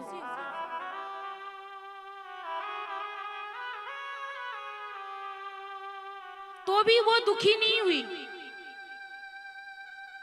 उनके बाद उन्हें सिर्फ बीमारी ही नहीं थी, श्राप भी मिली थी कि कभी भी संतान नहीं होगा। और इस कथा पे ज्यादा प्रकाश नहीं डालेंगे। कुंती कह रही है कि ये सब कष्ट हुआ, लेकिन ये सारे कष्ट में गोविंद आप मेरे साथ थे। तो वो कष्ट नहीं लगा। यहाँ सारे कष्ट में जब आप मेरे साथ थे तो वो उस कष्ट में मुझे आनंद आया। लेकिन आज मैं राजमाता बन गई तो आप मुझे छोड़ के जा रहे हैं, वो मुझे पसंद नहीं।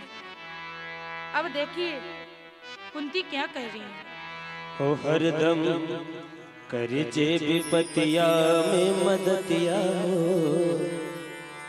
संगतिया सच्चा हो के चाहे।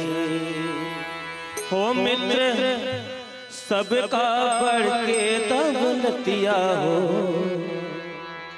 हो मित्र सबका से बढ़ के दौलतिया हो, संगतिया सच्चा हो के चाहिए। हरदम करे जे विपतिया में मदतिया हो, संगतिया सच्चा हो के चाहिए। हरदम करे जे विपतिया में मदतिया हो, संगतिया सच्चा हो के मित्र सबका पढ़ के ओके दौलतिया हो मित्र सबका पढ़ के होके दौलतिया हो, संगतिया सच्चा हो के चाहिए। हरदम करे जे विपतिया में मदतिया हो, संगतिया सच्चा हो के चाहिए। हरदम करे जे विपतिया में मदतिया हो, संगतिया सच्चा हो के चाहिए।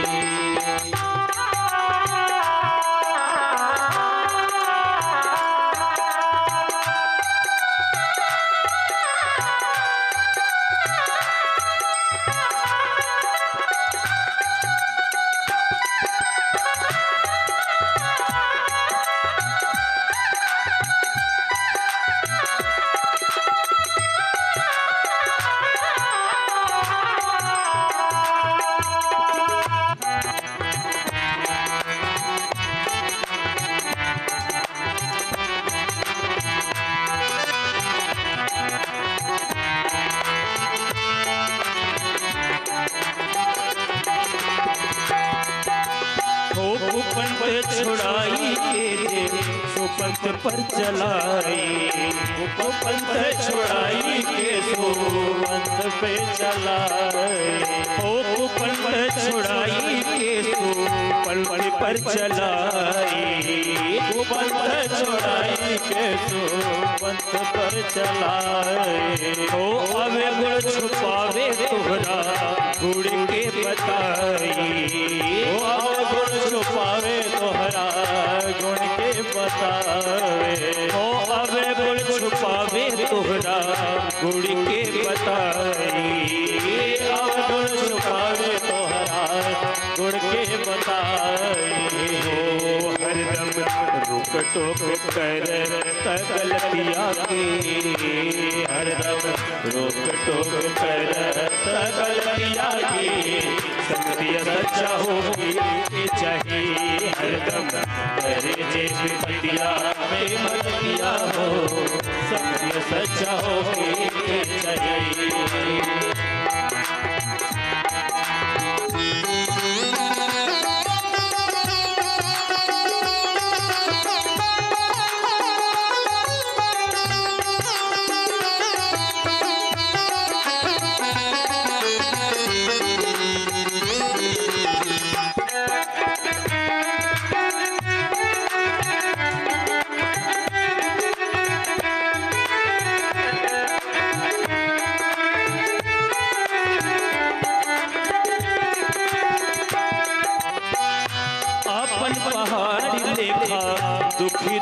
जाने, आपन पहाड़ लेखा दुख दूर जाए। हो आपन पहाड़ लेखा दुख दूर जाने, आपन पहाड़ लेखा दुख दूर जाने।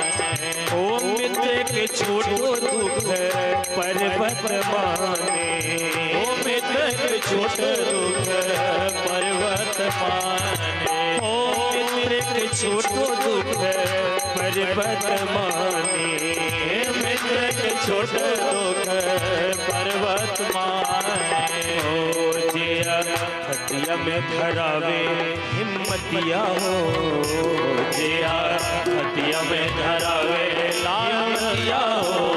संगतिया सच्चा हो के चाहिए हरदम, करे जे बिटिया में बदलिया हो। संगतिया सच्चा हो के चाहिए हरदम, करे जे बिटिया में बदलिया हो। संगतिया सच्चा हो के चाहिए।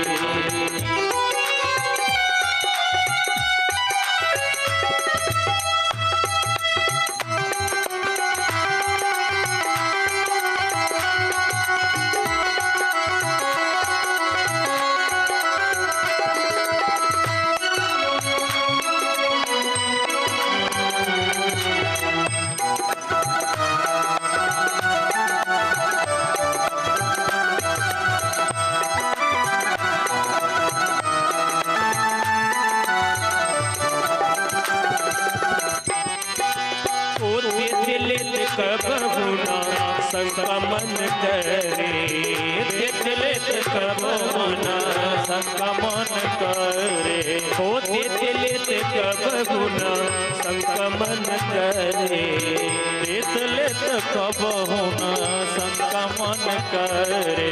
ओ मित्र के मदद में हरदम तत्परे, मित्र के मदद में हरदम तत्परे।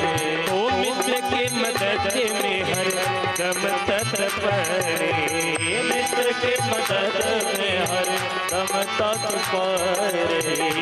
राखे मौका पर इज्जतिया हो, राखे मौका पर इज्जतिया हो। संगति सच्चा हो के चाहिए हरदम, करे जे बिटिया में मददिया हो। संगति सच्चा हो के चाहिए हरदम, करे जे बिटिया में मददिया हो। संगति सच्चा हो के चाहिए।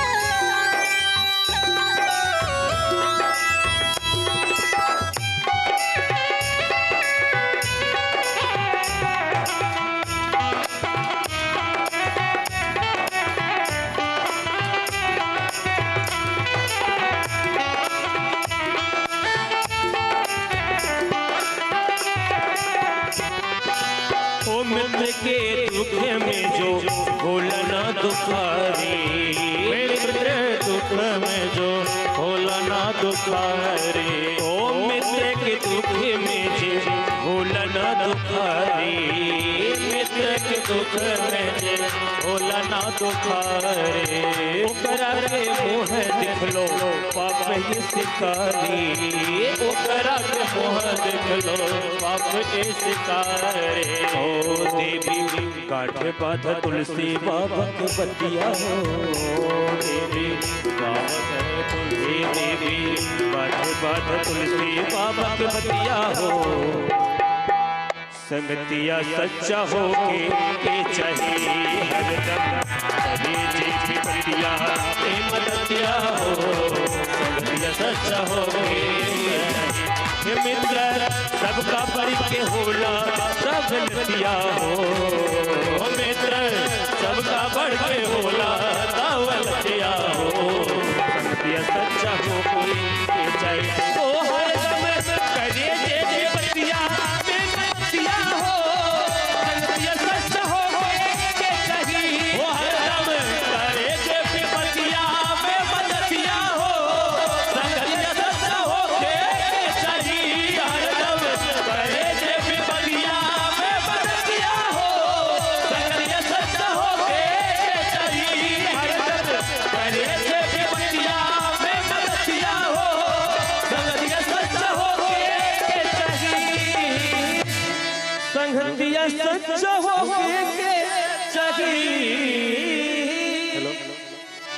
बोलिए भक्त और भगवान की जय। राधे रानी सरकार की एक बार प्रेम से भागवत भगवान की जय जय श्री राधे। श्रीमद् भागवत कथा ज्ञान यज्ञ महोत्सव आज दूसरा दिवस और दूसरा दिवस में अंतिम पड़ाव पर हम आप दोनों के बीच में बाधा बनकर सबसे पहले ये सूचना कर दे कि ये कथा सार्वजनिक है और इस कथा के आप सभी आयोजक हैं। जो भी कथा घर बैठ के सुन रहे हैं, यहाँ बैठे हैं, और विशेष करके जिन माताओं ने जब ही माँ तुलसी महारानी को स्पर्श की और कलश को अपने माथे पे उठाए, तो आपने कलश नहीं उठाए, इस कथा की पूरी जिम्मेदारी आप उठाए हैं। इसलिए अपने लिए एक बार जोरदार ताली बजाइए। और इस कथा में, अथवा ये कथा नहीं, किसी भी सत्संग में, शिव कथा हो, भागवत कथा हो, राम कथा हो, देवी कथा हो, भक्तमाल हो, कई सारी कथाएं हो, जहां जहां कथाएं होती है ना, जो भी श्रोताएं पहुंचते हैं ना, तो क्या समझते हैं मैं अपने मर्जी से जा रहा हूं? नहीं मेरे प्यारे भक्तों, आप अपने मर्जी से नहीं जा रहे हैं। मेरे गोविंद आपको उंगली पकड़ के खींच करके लाते हैं, चल प्यारे कथा सुन ले, कथा सुन ले प्यारे, अपनी जिंदगी की भलाई बना ले। और इतनी ही नहीं, एक छोटी सी बात बता दूं, उसके बाद जो रुक्मिणी थी, जो रानियां थी ना भगवान श्री कृष्ण की, वो एक बार चिंता में पड़ गई, ऋषि के पास गई, बोले मेरे गोविंद बहुत बीमार रहते हैं, बहुत बीमार रहते हैं, बहुत बीमार रहते हैं। तो वैद्य आए और वैद्य जी कहते हैं ये एक ही चीज से ठीक होंगे। क्या? तो सुनो रानियां, अपने चरणों की धूल आप गोविंद को दे दीजिए, ये बिल्कुल स्वस्थ हो जाएंगे। रानियां क्या कहती है? नहीं, मैं अपनी चरणों की धूल कभी नहीं दूंगी, मुझे नरक भोगना पड़ेगा। धीरे से बात पता चला, आप जैसे भगवान के प्रेमियों को, जो भगवान की कथा सुनता है, जो भगवान से प्रेम करता है, उनको पता चला जो हम अपने चरणों की रज यदि गोविंद को दे देंगे तो स्वस्थ हो जाएंगे, लेकिन पता चला जो रज देंगे तो नरक में जाना पड़ेगा। तो पता है आप जैसे प्यारे भक्तों ने क्या कहा? यदि मेरे चरण रज से मेरे गोविंद ठीक हो जाएंगे तो मैं एक नरक नहीं 100 नरक भोगने के लिए तैयार हूं। मेरे गोविंद स्वस्थ होने चाहिए। और यहां पर जितने भी वृक्ष, जितने भी पत्ते, सजीव निर्जीव जो भी यहां पे दिख रहे हैं, वो भगवान की बड़ी कृपा से यहां पर हैं। नारद जी भगवान से कहते, भगवान आपकी पता कहां है? मद भक्त्या यत्र गायन्ति तत्र तिष्ठामि नारद। हे नारद, जहां जहां मेरी कीर्तन होती है, जहां जहां मेरा भजन होता है, जहां जहां मेरी कथाएं होती है, मेरा पता वही है, वहीं जाके मुझे ढूंढ लेना। गोविंद कहां है? यहीं पे है। जहां जहां भागवत, वहां वहां मेरे गोविंद। कहने का तात्पर्य, ये कथा सार्वजनिक है। जैसे अपने मर्जी से आप इस कथा पंडाल में नहीं आते हैं, गोविंद आपको खींच करके लाते हैं, ठीक उसी तरह इस आयोजन में भी धन उसी का लगेगा जिस पर गोविंद की समझ गए। आइए मैं रीना जी को बुलाऊंगा, जो रुद्र चैरिटेबल ट्रस्ट के अध्यक्षा है, और वो कुछ कह रही है। जिन ने अपने सहयोग राशि का इसमें दान दिया है, श्रम का दान दिया है, धन का दान दिया है, अपने सद्बुद्धि का दान दिया है, उन सब का नाम श्रीमती रीना झा जी ले रही है। और जो भी भक्त का नाम लिया जाएगा, जल्द से जल्द आप ऊपर स्टेज पे आएंगे, देवी से आशीर्वाद करेंगे। कुछ क्षण की कथा बाकी है और हम समय से आरती करेंगे। जो समय से आप आराम करें और अपने अपने काम पर सुबह जाए। एक बार जयकारा राधे रानी सरकार की जय हो। राधे राधे, भागवत भगवान की जय हो। वृंदावन बिहारी।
आने की जय। बहुत सुंदर। और आज आप सबका जो सहयोग रहा, और ऐसे ही आप लोग एक दूसरे को जरूर कहे। हमने आपसे कहा और हमें डर लग रहा था कि आप हमारी बातों का मान रखेंगे कि नहीं रखेंगे, लेकिन आपने हमारी बातों का मान रखा और एक दूसरे को, पड़ोसी को जरूर कहे और लेकर के आए। फिर से आग्रह करूंगा, आपको मदिरालय ले जाने वाले बहुत मिलेंगे, आपको जुए के अड्डे पे ले जाने बहुत मिलेंगे, लेकिन यदि आपसे कोई कह दे अरे प्यारे सत्संग हो रही है, कथा हो रही है, चल, तो समझिए उससे बड़ा हितैषी आपका कोई नहीं है। आइए देवी से जुड़ते हैं और कथा की तरफ चलते हैं। भागवत भगवान की जय। प्रेम से बोली राधा रानी सरकार की। जय। बस आधी हाथ उठती है। प्रेम से बोली राधा रानी सरकार की। आइए कथा में प्रवेश करते हैं। उससे पहले महाराज जी ने जो कहा कि जुआ में और मदिरा पान करने के लिए बहुत मिलेंगे, लेकिन उससे पहले हमारे बड़े भैया भजन के द्वारा भी समझा दिए हैं कि संगतियां ऐसी होनी चाहिए जो इस जन्म भी बेड़ा पार लग जाए और जहां जाए वहां भी बेड़ा पार लग जाए। दोस्ती जितना करना सरल है उतना ही निभाना बहुत कठिन है, लेकिन इससे भी सबसे ज्यादा कठिन है कि अच्छा दोस्ती मिले, कोई अच्छा मित्र मिले जो सही रास्ते पे ले जाए। मित्र का मतलब क्या है कि सही रास्ते पे ले जाए। अगर आप कहीं रास्ते भटक रहे हो तो खींच कर लाए कि सीधा रास्ता चल, ये रास्ता सही है तुम्हारे लिए।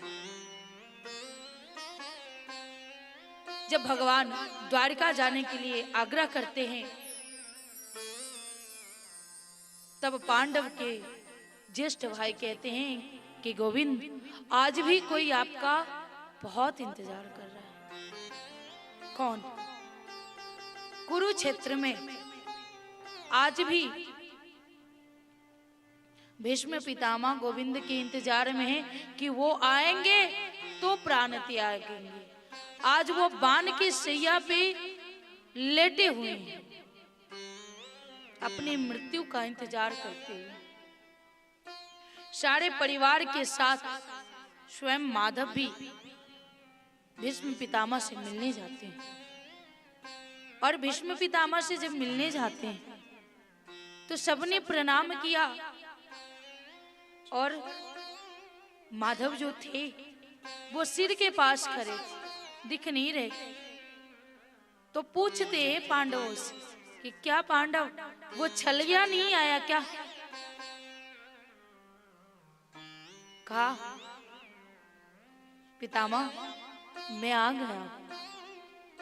कहा बहुत इंतजार था तेरा, तू आ गया। सबने कुछ ना कुछ बताया, कुछ ना कुछ सुना, क्योंकि अगर जिंदगी के बारे में सबसे अच्छा जानना है तो उस वृद्ध मनुष्यों से पूछो जिसने इस जीवन की गाड़ी वहां तक पहुंचाया है। किस प्रकार ये गाड़ी चली है, कितनी कठिनता आई है, कितनी विघ्नता आई है, फिर ये इस उम्र तक आए हैं, तो उनसे जानना है। इसलिए जब कोई मरता रहता है ना, बाण लगी रावण को, रावण मर रहा है, दुश्मन है रावण राम का, लेकिन राम जी भेजते हैं लक्ष्मण को कि जा और उनसे ज्ञान ले।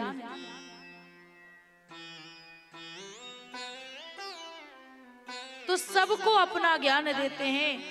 जब द्रौपदी की बारी आती है तो द्रौपदी को कहती है मुझे नहीं सुनना आपका ज्ञान। वो ज्ञान कहाँ चली गई थी जब मेरा चीर हरण हो रहा था, जब मेरी लाज लूटी जा रही थी, तब तो आपने कोई बात नहीं बोला। तब आपका ज्ञान गया कहाँ था जो आज ज्ञान आ गई। भीष्म पितामह कह रहे हैं कि उस समय उस दुशासन का, उस दुर्योधन का अन्न खा रहा था मैं, जिसकी वजह से वो अन्न का विचार आ गया मेरे में और कहते हैं ना, जैसे खाओगे अन्न वैसा होएगा मन।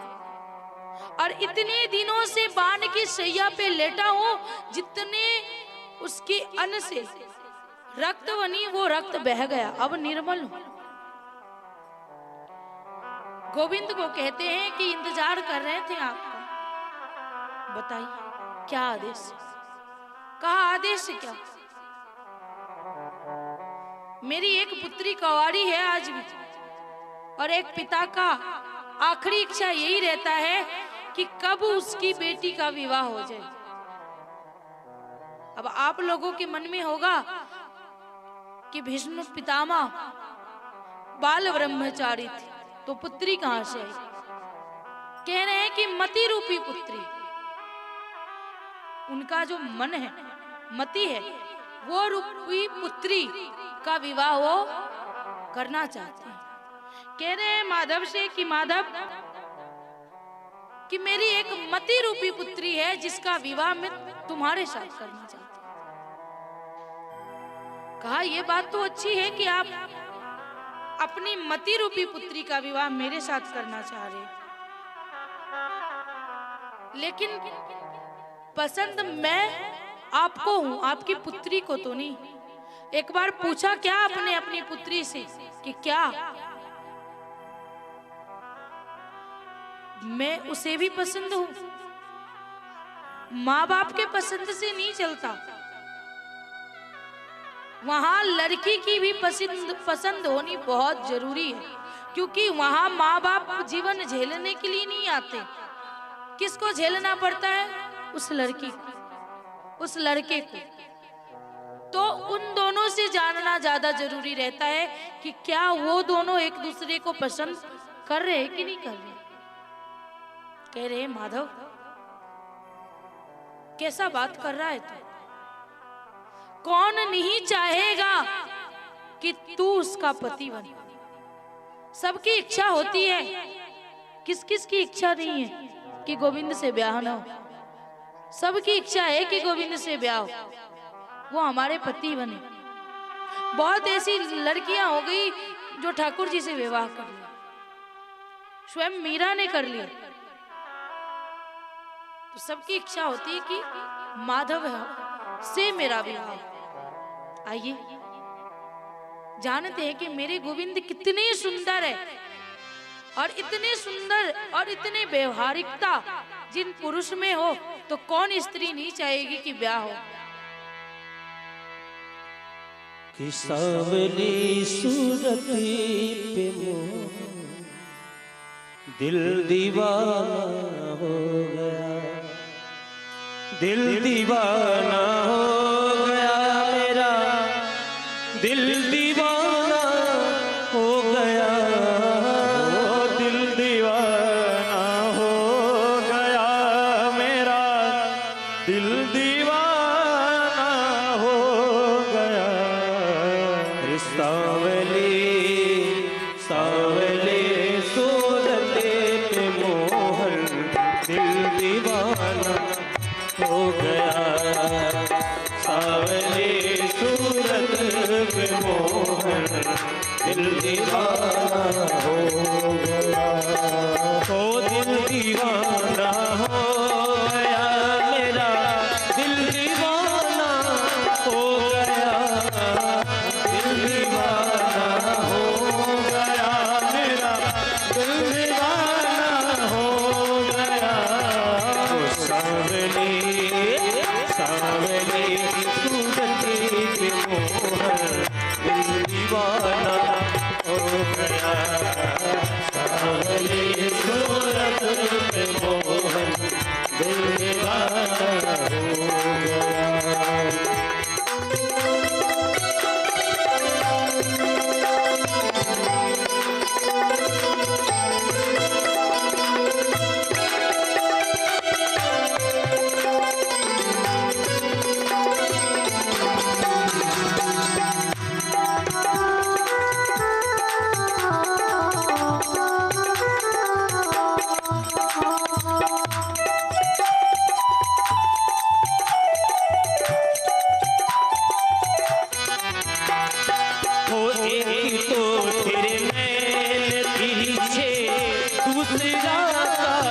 जल लगा, एक तो तेरे नैन तिरछे, दूसरा जल लगा। ओ एक तो तेरे नैन तिरछे, दूसरा जल लगा। एक तो तेरे नैन तिरछे, दूसरा जल लगा। तीसरा नजरे मिलाना, दिल दीवाना हो गया। तीसरा नजरे मिलाना, दिल दीवाना हो गया। सावली सूरत पे मोहन, दिल दीवाना हो गया। सावली सूरत पे मोहन, दिल दीवाना हो गया। सावरे सरकार की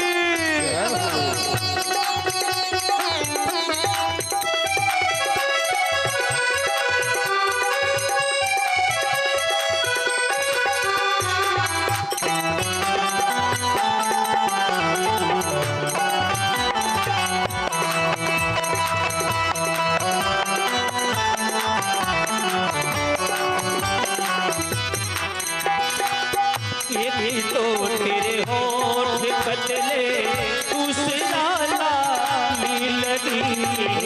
एक तो तेरे होठ कतले, दूसरा लाली लगी। एक तो तेरे होठ कतले, दूसरा लाली लगी।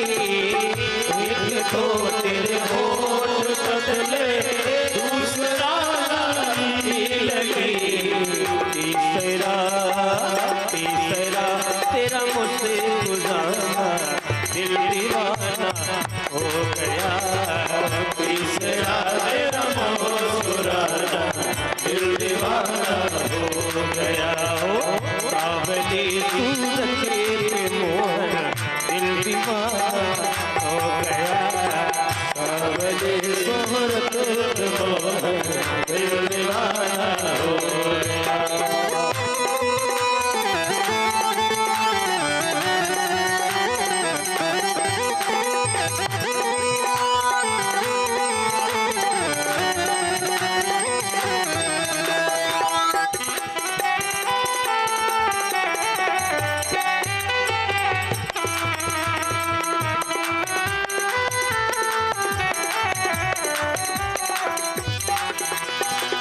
एक तो तेरे हाथ कोमल, दूसरा मेहंदी लगी। एक तो तेरे हाथ कोमल, दूसरा मेहंदी लगे। एक तो तेरे हाथ कोमल, दूसरा मेहंदी लगी। एक तो तेरे हाथ कोमल, दूसरा मेहंदी लगे। तीसरा मुरली बजाना, दिल दीवाना हो गया। तीसरा मुरली बजाना, दिल दीवाना हो गया। तीसरा मुरली बजाना, दिल दीवाना हो गया। तीसरा मुरली बजाना, दिल दीवाना हो गया। ओ दिल दीवाना हो गया मेरा, दिल दीवाना हो गया। दिल दीवाना हो गया मेरा, दिल दीवाना हो गया। दिल दीवाना हो गया, दिल दीवाना हो गया। दिल दीवाना हो गया मेरा, दिल दीवाना हो गया। सावली सूरत पे मोहन, दिल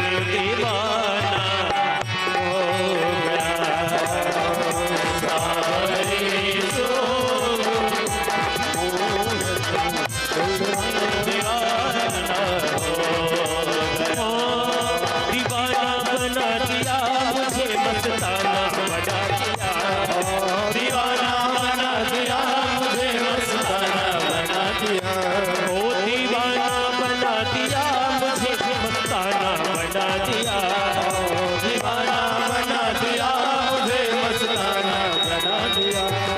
बनवारी गिरधारी बनवारी तेरी यारी ने दीवाना बना दिया। ओ गिरधारी तेरी यारी ने दीवाना बना दिया। ओ गिरधारी तेरी यारी ने दीवाना बना दिया। ओ दीवाना बना दिया, मुझे मस्ताना बना दिया। दीवाना बना दिया, मुझे मस्ताना बना दिया। दीवाना बना दिया, मुझे मस्ताना बना दिया। दीवाना बना दिया, तुझे मस्ताना बना दिया।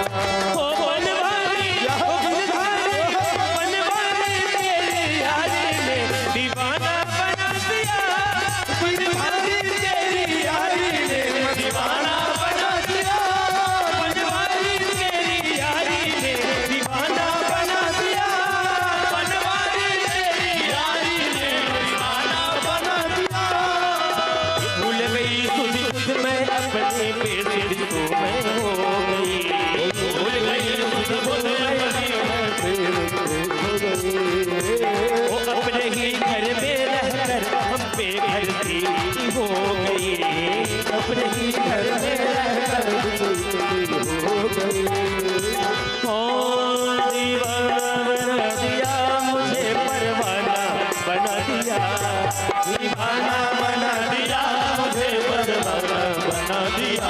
ओ गिरधारी बनवारी गिरधारी तेरी यारी ने दीवाना बना दिया।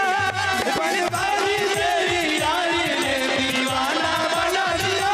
ओ गिरधारी तेरी यारी ने दीवाना बना दिया। गिरधारी तेरी यारी ने दीवाना बना दिया। बोलिए बाबा बिहारी लाल की।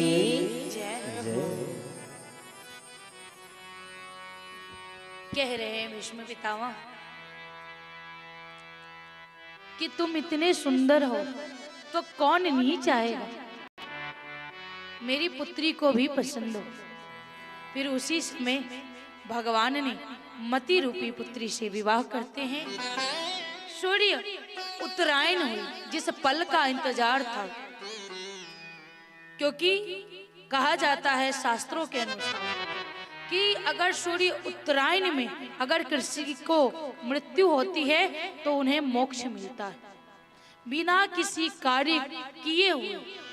अगर अभी उत्तरायण चल रही है, सूर्य मकर संक्रांति के बाद सूर्य उत्तर की दिशा में चले जाते हैं और उस समय अगर किसी की मृत्यु आती है, अब ऐसा नहीं कि कोई आत्महत्या कर ले, वो वाली मृत्यु नहीं, प्रभु की इच्छा हुई और गए तो मोक्ष की प्राप्ति होती है। भगवान आए, भीष्म पितामह जिस पल का इंतजार कर रहे थे, क्योंकि उन्हें वरदान था कि इच्छा मृत्यु होगी और इच्छा मृत्यु होगी। उस वरदान का उन्होंने ये फायदा उठाया कि सूर्य जब उत्तरायण हुई तो उस समय उन्होंने अपना शरीर त्यागा और शरीर त्यागने से पहले वो वंदना करते हैं भगवान का कि प्रभु जो पाप हुई, जो कुछ हुआ वो इसी जन्म तक अब मुझे क्षमा कीजिए। और वो परधाम जाते हैं। अपनी वाणी को मैं यहीं विराम करती हूँ। आरती में प्रवेश करते हैं, क्योंकि अगर विलंब करेंगे तो फिर भी ज्यादा क्लास लेंगे तो कल की कथा बाकी है, और कल की ही नहीं बाकी 5 दिन की कथा अभी बाकी है। इसलिए हमारे साथ जयकारा कीजिए, फिर आरती में प्रवेश करेंगे। प्रेम से बोलिए राधा रानी सरकार की, शिवा के बिहारी लाल की, भागवत भगवान की, व्यास जी महाराज की, सुखदेव जी महाराज की, आज की आनंद की जय जय श्री राम श्याम। बोले भागवत भगवान की जय। आइए आज हम सब आरती की तरफ प्रस्थान करते हैं और ऐसा लगता है जैसे ही 11 बजता है तो लोग खड़े होने लगते हैं। ऐसा नहीं है, आए हैं कथा में 2, 5, 10 मिनट में कुछ नहीं होगा और आरती करके हम हर महीने हर बार कथा सुनते हैं। भगवान श्री सत्यनारायण की जो प्रसाद लिए बगैर नहीं जाना चाहिए।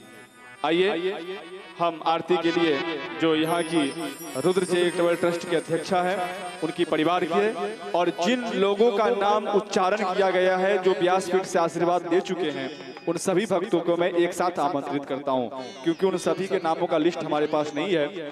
तो जो भी इस परिवार से हैं, साथ ही साथ जिन्होंने अपने धनराशि का सदुपयोग इस कथा में दिया है, उन सब आकर के आज हम आरती करेंगे। और इतनी सुंदर इतनी मीठी महाकाल साउंड के लिए एक बार जोरदार ताली। बहुत सुंदर महाकाल साउंड जो काफी दूर तक आवाज जा रही है। आइए अब हम आरती की तरफ प्रस्थान करते हैं, चलते हैं।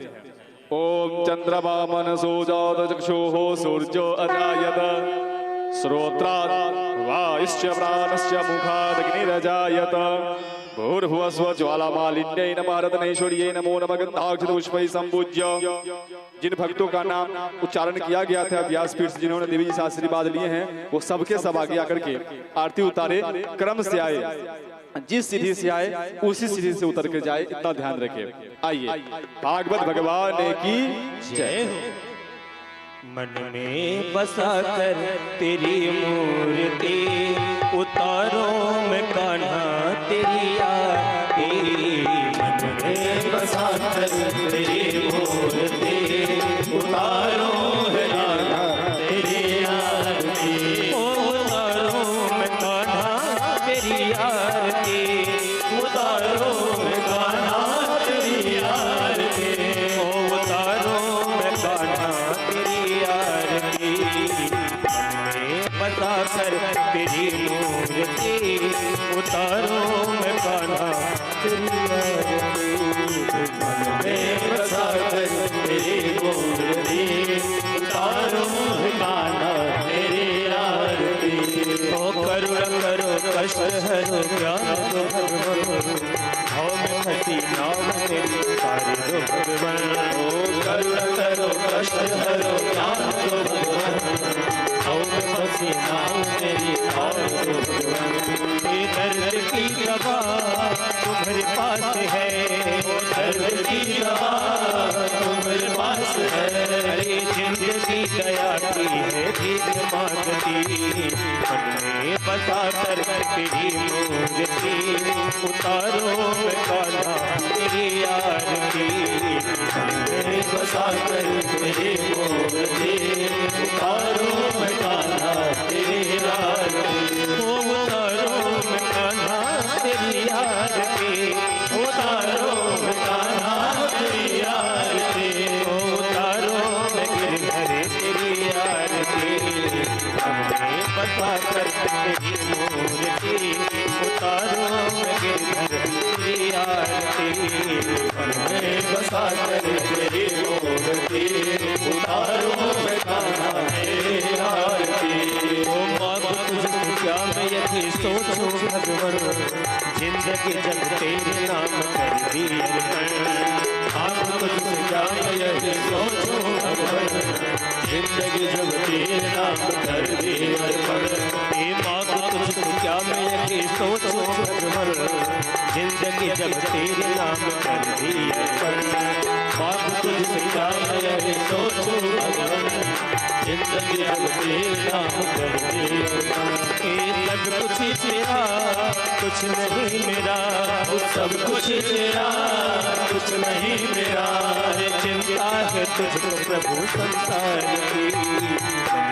बता कर तेरी मूर्ति उतारो मैं कान्हा तेरी आरती।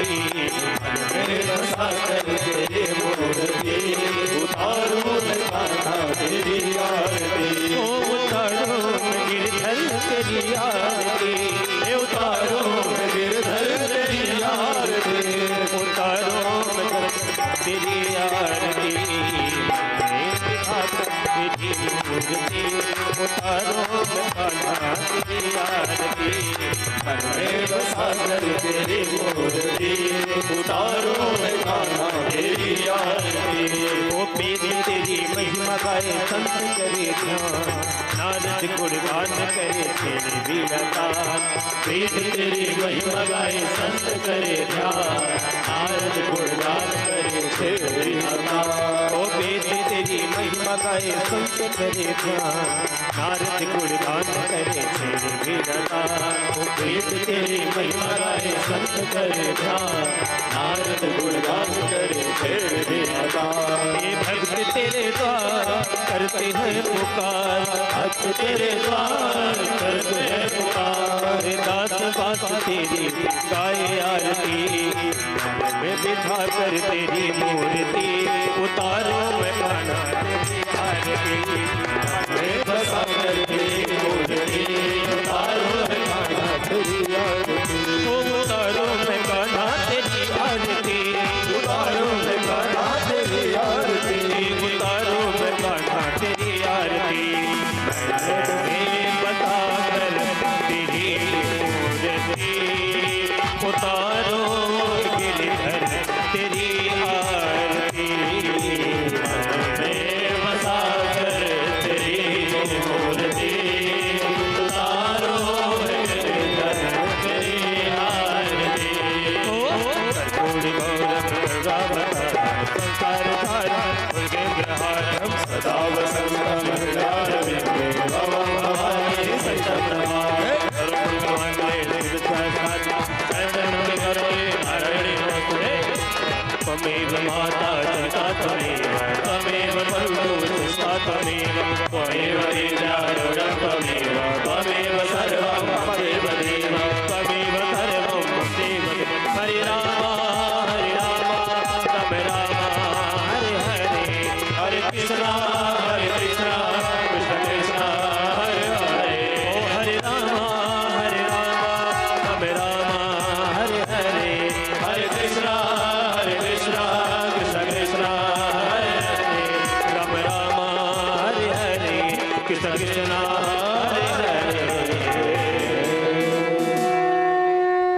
सर्वदेवताय वंदनम, वसुदेव वंदनम, आत्मा भी परमात्मा भी गुरोड़ी वंदनम।